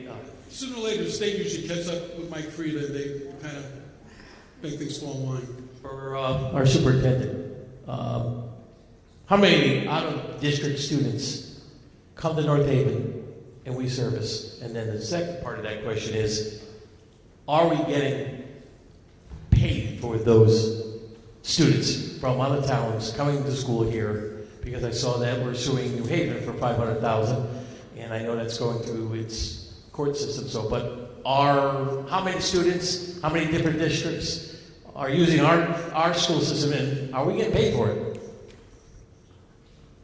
So it's the City of New Haven through the Open Choice Program. I have to get you the exact number, but we do get paid for them. We do not get paid for services provided beyond whether they're special ed services and things like that. That's where we're not seeing payment from the City of New Haven. Okay, good. What was that again? I can't hear.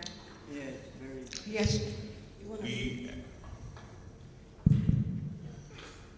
We have students from the Open Choice Program, which is part of the New Haven Public Schools. I do not know the exact number of students that currently come from the City of New Haven. However, we do receive payment for each of those students. However, we do not receive payment for services that we provide through special education. So that's part of the. So New Haven is the only town right now we're accepting out-of-district students for. Yes, sir. Okay. Something caught me at the March Board of Ed meeting about the 13th minute about field trips. There was a comment about a field trip going to Greece. Is that a question?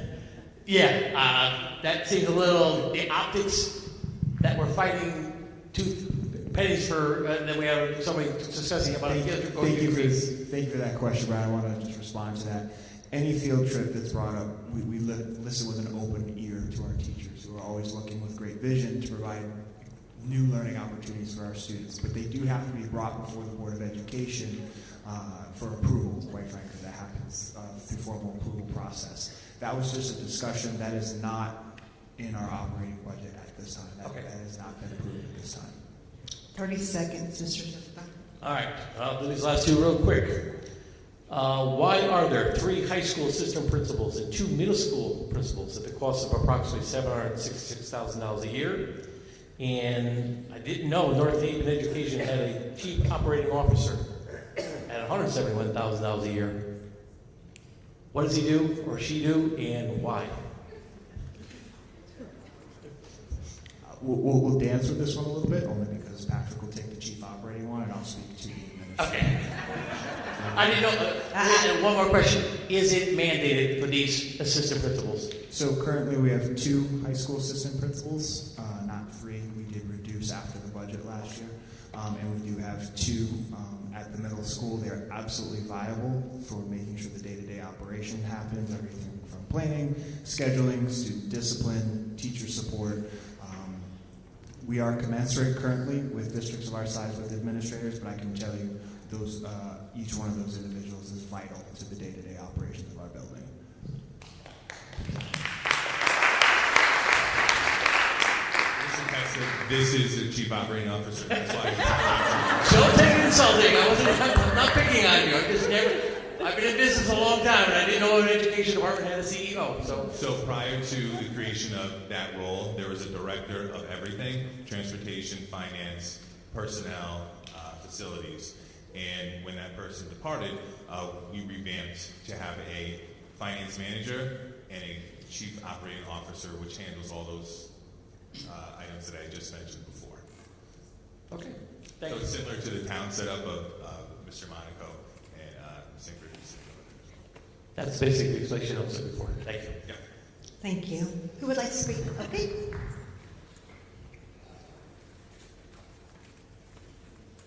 Good evening. Hi.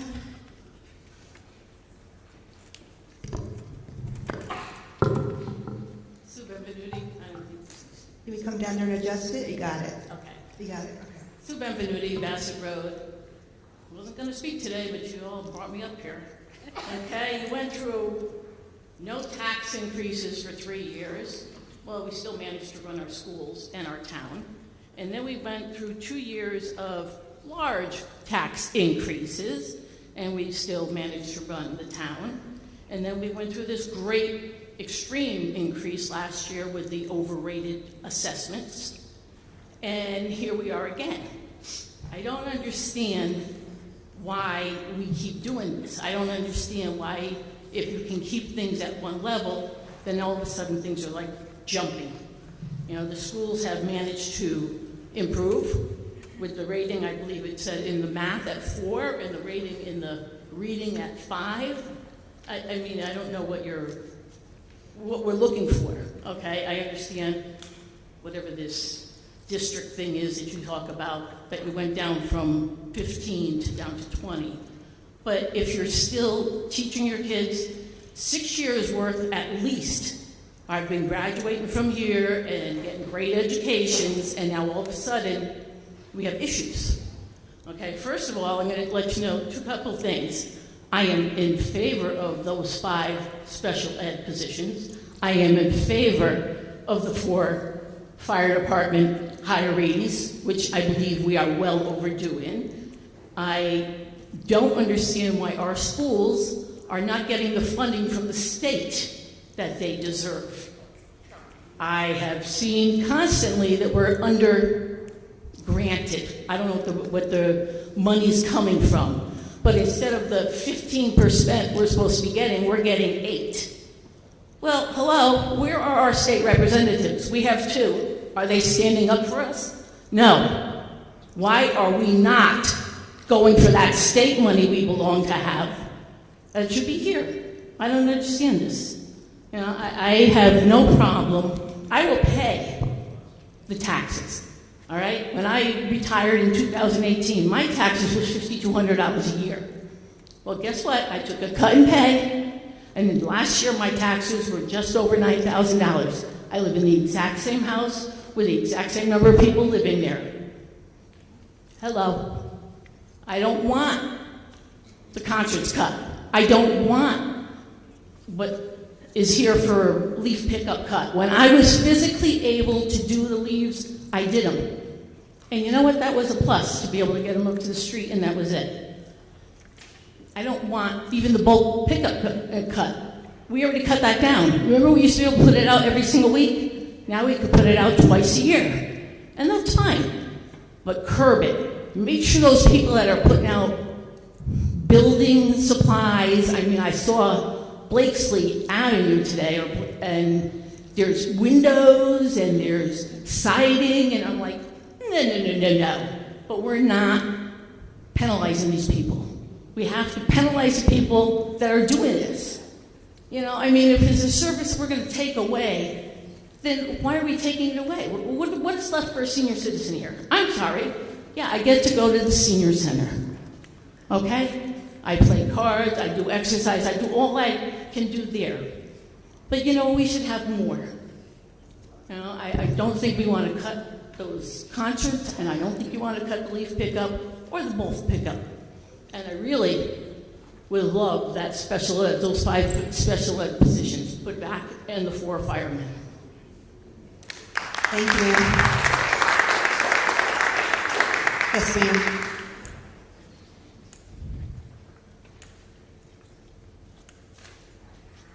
Hi, I'm Shana Hackett, Shawmut Avenue. I moved to North Haven 5 years ago for my daughter. She's 6 and at Ridge Road School. We moved here for the schools, but we absolutely fell in love with this community.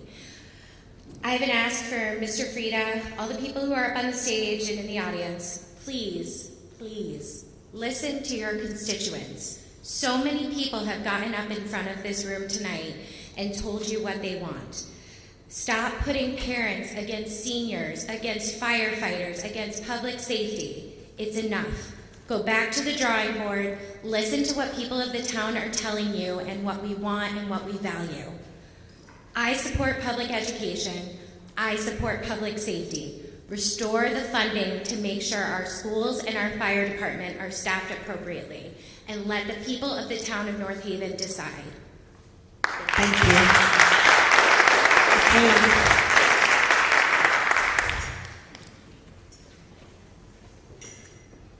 Sally Poemi, 5 Blossom Drive. I just got here. I couldn't get here earlier, so I don't really know what was said before. But I do know that the proposed budget increases the mill rate by 1.6 mils, which is 5.4%, meaning your taxes are going to go up 5.4%. It's the 4th significant tax increase in a row, and I don't think that a lot of people on fixed income, senior citizens, working families, it's not seniors versus education. There's a lot of working families that cannot afford these tax increases. Back in February, Mr. Frida had predicted that the mill rate would go up by 1/3 of a mil. Now, a lot has happened since then. And again, this proposed budget, I believe the exact amount is 1.59 mil increase, which is 5 times what Mr. Frida had originally said was his target. I know that it's not possible to get down to that 1/3 mil that Mr. Frida had talked about, but I do think it's possible to get it closer to a mil and more affordable. I've been a real estate attorney here in North Haven for 43 years. I attended countless real estate closings, and if the closing was in North Haven, I always asked the buyer, why did you move to North Haven? And the number one answer was always taxes, taxes, taxes. We had low taxes. And you can't say that anymore. The second most popular reason was it's near New Haven, and I just got a job at Yale. $9,000 and $10,000 yearly taxes are commonplace now. And for a lot of our seniors and people on fixed income, that's 20% of their income. So I respectfully ask the Board of Finance to do their due diligence and try to get that mill rate down to a 1 mil increase. Thank you very much for your time and attention. Yes, ma'am.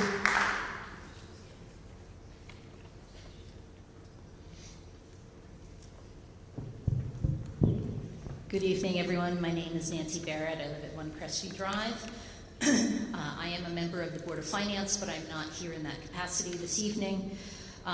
In response to a recent request, I'm going to try to define some terminology that I hope will provide some additional clarity, dispel some common myths, as well as refute some disinformation that's swirling around our community.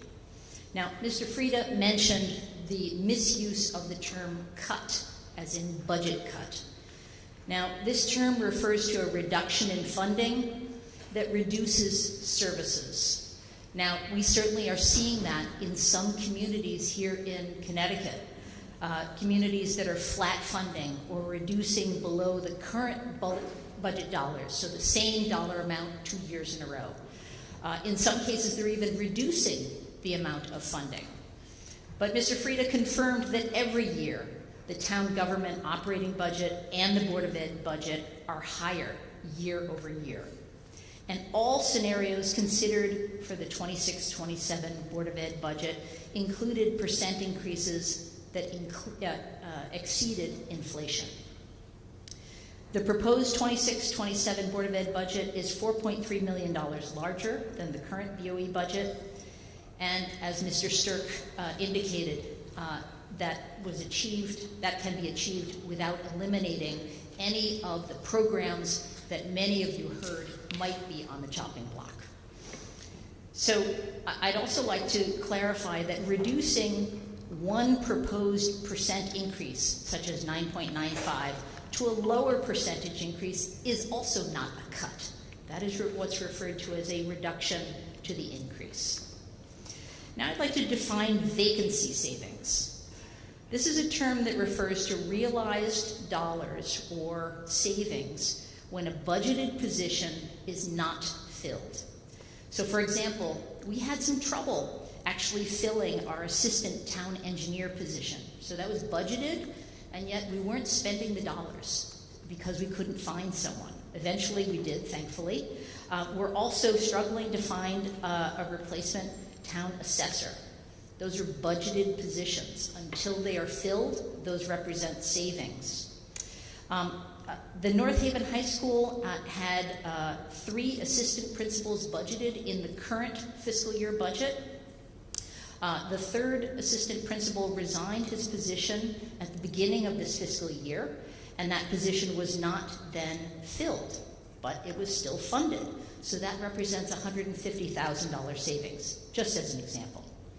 I went through the Board of Ed meeting minutes, and I calculated that there are 27 Board of Ed resignations or retirements thus far this year. It is unclear to me how many of those positions have been filled this year or will be filled next year. There's also this concept of retirement savings. I think this was mentioned earlier. And that's when a position that has been vacated by a retiree is filled by a more junior employee. So for example, in March, the Board of Ed acknowledged the retirement of the Director of Facilities. So first, I'd like to publicly thank Mr. Diana for his decades of dedicated service, not only to the school system, but to this town. But I'd also like to point out that it's unlikely that his replacement will have his same decades of experience. But yet, the position salary for next year is budgeted at 3% higher than what it is this year. So if a more junior person is hired into that position, that will again represent a potential for savings. I'd also like to point out that vacancy savings can be used at the superintendent's discretion to hire Board of Ed staff and teachers. The term surplus has been something that has been speculated about. So You have 30 seconds.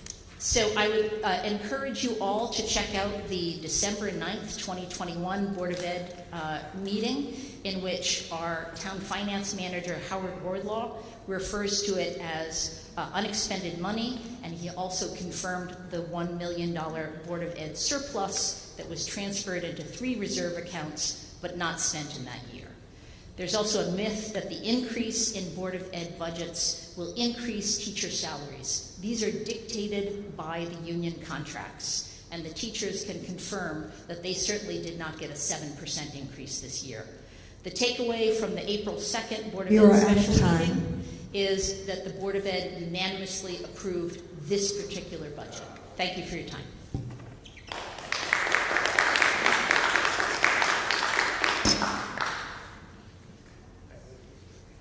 Lindsay Sir, 5 Angel Place.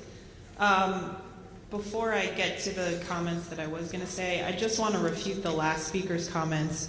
When a proposed budget cuts 12 current positions from staffing, that is a cut, whether the budget increased or not. It's a cut. I've now been to 4 meetings to talk about this budget. The overwhelming support for the Board of Finance to simply listen to constituents is evident. I work in government, and when just 10 constituents contact politicians, it is a sign of a larger movement. And we in government positions then hear from those politicians to address the issue. The Board of Finance has now heard from hundreds of constituents that they would like to fully support education and public safety. I guess I'm just wondering when you are going to start listening. Increase the budget and let constituents decide. It should not be a decision that is made by just 5 people in this town. Thank you.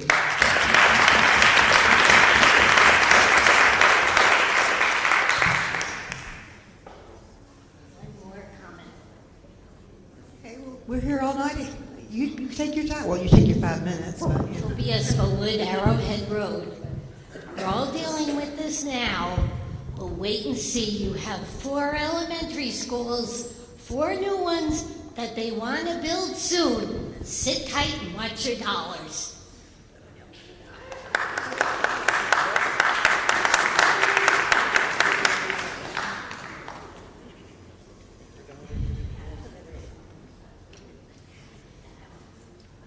Good evening, everyone. Michelle Guglielmo, Curtis Court. While I am on the Board of Ed, I am here speaking tonight as a parent and a tax-paying resident.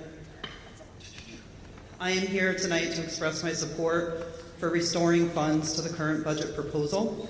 I am in support of restoring enough funds to cover the salary of the 4 firefighters that have been asked for significantly over the past 4 years, and for an additional $500,000 to the Board of Ed budget. I would also be happy with Mr. Cohen's compromise of the 2 for 2 and $400,000. I think it's a pretty fair compromise. I would be in support of both of these measures, either by reducing from other areas to keep the current proposed mill rate as it stands at 1.59, or increasing the estimated mill rate by an additional 0.2 mills, which would account for, if my math is correct, the approximately $850,000 needed to do what I just suggested. Just to give some context, I did some math on my own property, and I know that everyone's properties are different. I know that Mr. Frieda had given plenty of examples earlier, but at the 1.58 or 59 mil increase, my taxes go up $371 per year, which is $31 per month. To increase this budget an additional 0.2 mil to fund the firefighters and to add the additional funding back to the Board of Ed, it would go up an additional $3.95 per month from the amount that I just listed. We have heard over and over that the Board of Finance wants to hear from people, and we have seen at numerous meetings now that people have come and have spoken over and over again. So the people continue to show up and are continuing to request that more funds for our schools and for our firefighters be added to this budget. While I know there are only a few Board of Finance members here tonight, I think it's important that every person who has spoken here tonight also sends an email, possibly tomorrow, to the Board of Finance ahead of their meeting on Wednesday. Because in my opinion, in the time that I've been here in North Haven, the only way that this budget is going to get more funds added is by doing it now, before Wednesday, when they vote on the final number to go to our referendum. As you heard tonight, a no vote at referendum will likely result in further reductions. You heard somebody ask earlier what Mr. Doheny expects that to possibly be, and I know that that's up to their board when we get to that point, but by that estimate, it would be a minimum of $2 million that would have to come off, and that would likely be shared between the town and the Board of Ed.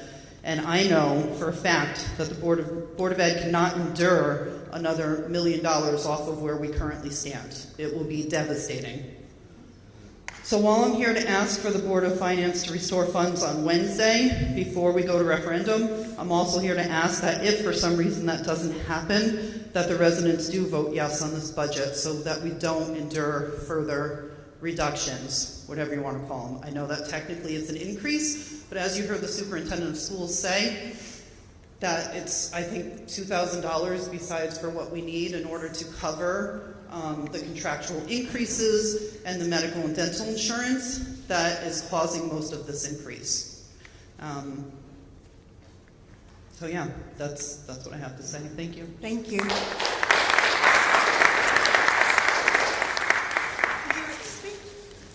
you coming to speak?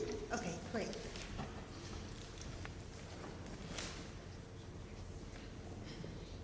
Cheryl Studley, 69 Minuteman Drive. I'm a North Haven resident. I'm also North Haven Middle School World Languages.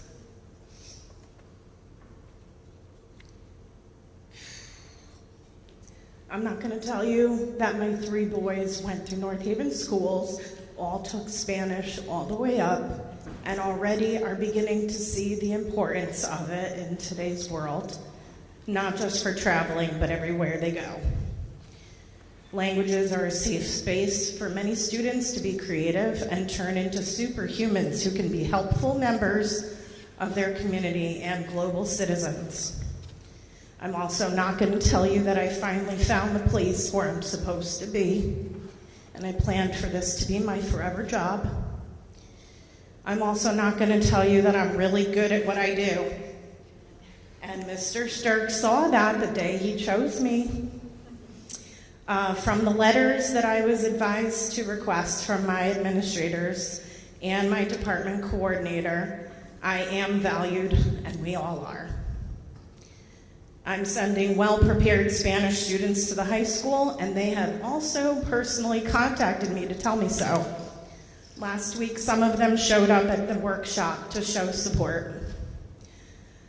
The situation is beyond feelings. It's beyond what's good for kids. I have felt so valued until this, and now I just feel like a number. I have a family to feed, and I thank Mr. Stirk and the Board of Ed for choosing to save the people.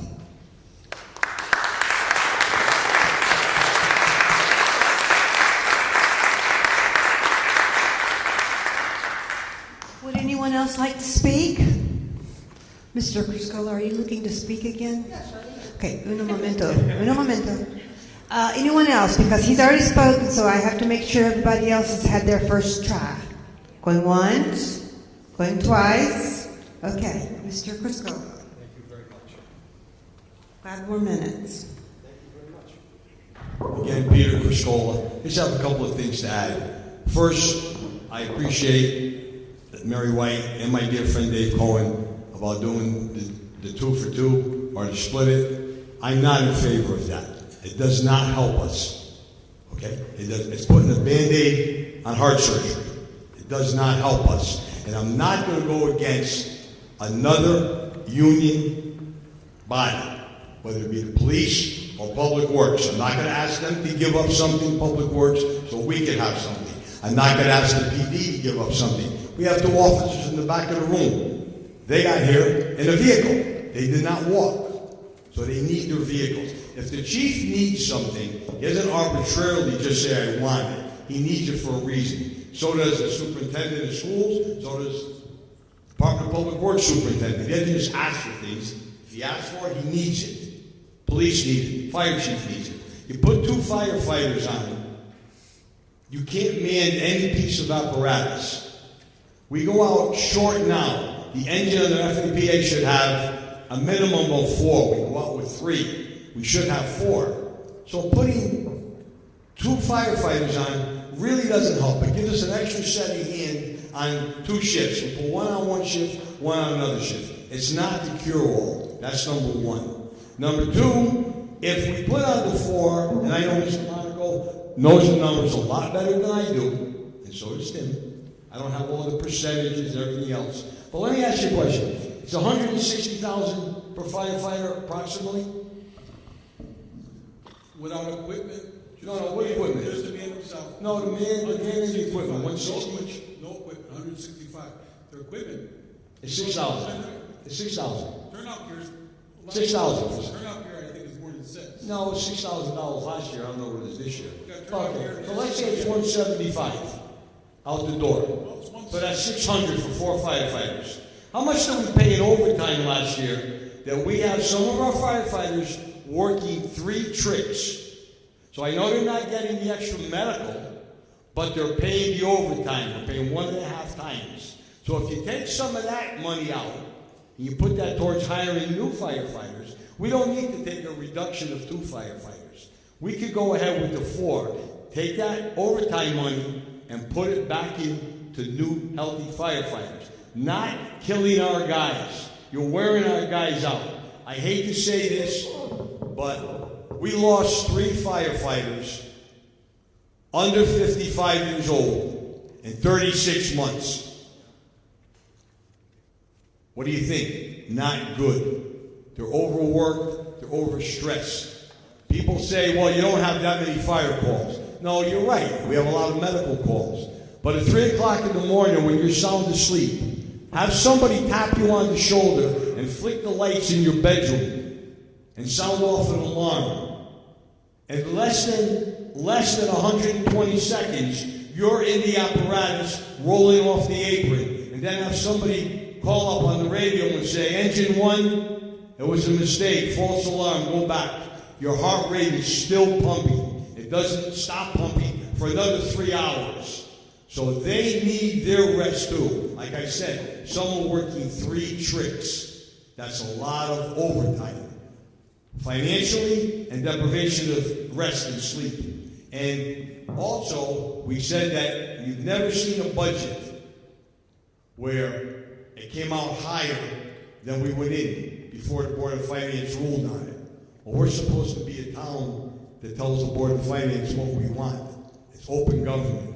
And that's not true about not coming out, because like I said earlier, Mike Frieda had the foresight, the business savvy, knowing what to do years ago on the Board of Finance when he called a recess. And everybody said we're not going to have the money to put a brand new rescue vehicle for the fire department.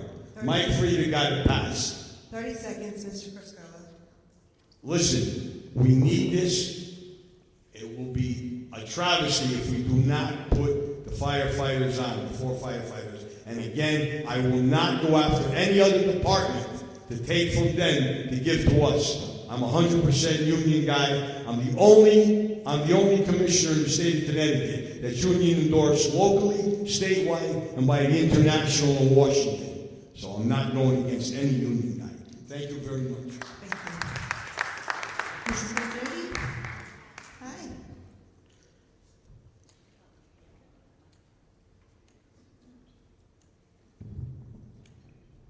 I didn't realize we could talk about adding back into the budget, but personally, I want to add back in 4 firefighters. I don't care if it's $800,000. I want them in. I also want the 5 special ed positions. And if it's 500,000, I thought that was kind of low, what they were talking about, but whatever it is, put it in. Okay, so it's 1.56%, 1.58. Okay, bring it up to 2%. Bring your mill up 2 mil. If that's what you have to do to make our town safe and to provide for our kids. All right? Because a lot of our kids are very fortunate that they don't need special needs. They're very fortunate. And then there's the kids that need it. Give them what they deserve. They deserve a fair chance. And our firefighters are our lifeline. And as Pete was saying, all right, my father was a volunteer fireman for 50 years. So it takes wear and tear on your body, on your family, on your mind. There's so much more into being a firefighter than just hopping onto a truck and going to a call. It's a whole body it's destroying. You need to get your men here. You need to provide for the guys that are already there. Thank you. Mr. Friedman? Hi, Scott Friedman, Cooper Road. I wanted to add a few things. So first and foremost, earlier as I was leaving, you talked about positions being cut from the town side. As I understand it, it's 2 positions where there's been attrition and they're not being replaced. So again, no one is being fired from the town side to pass this budget, or if you pass this budget, and unless I'm mistaken. You are mistaken. I am, okay. From which department? I'm losing a position in my office, the tax collector side. So yes, there are jobs being deleted. It's happening. Okay. I am going to come back then to the slide that's been up here the whole time is a slide that shows an increase. And there's been talk about this continuing to support the services that we are giving in our schools. That is not the case.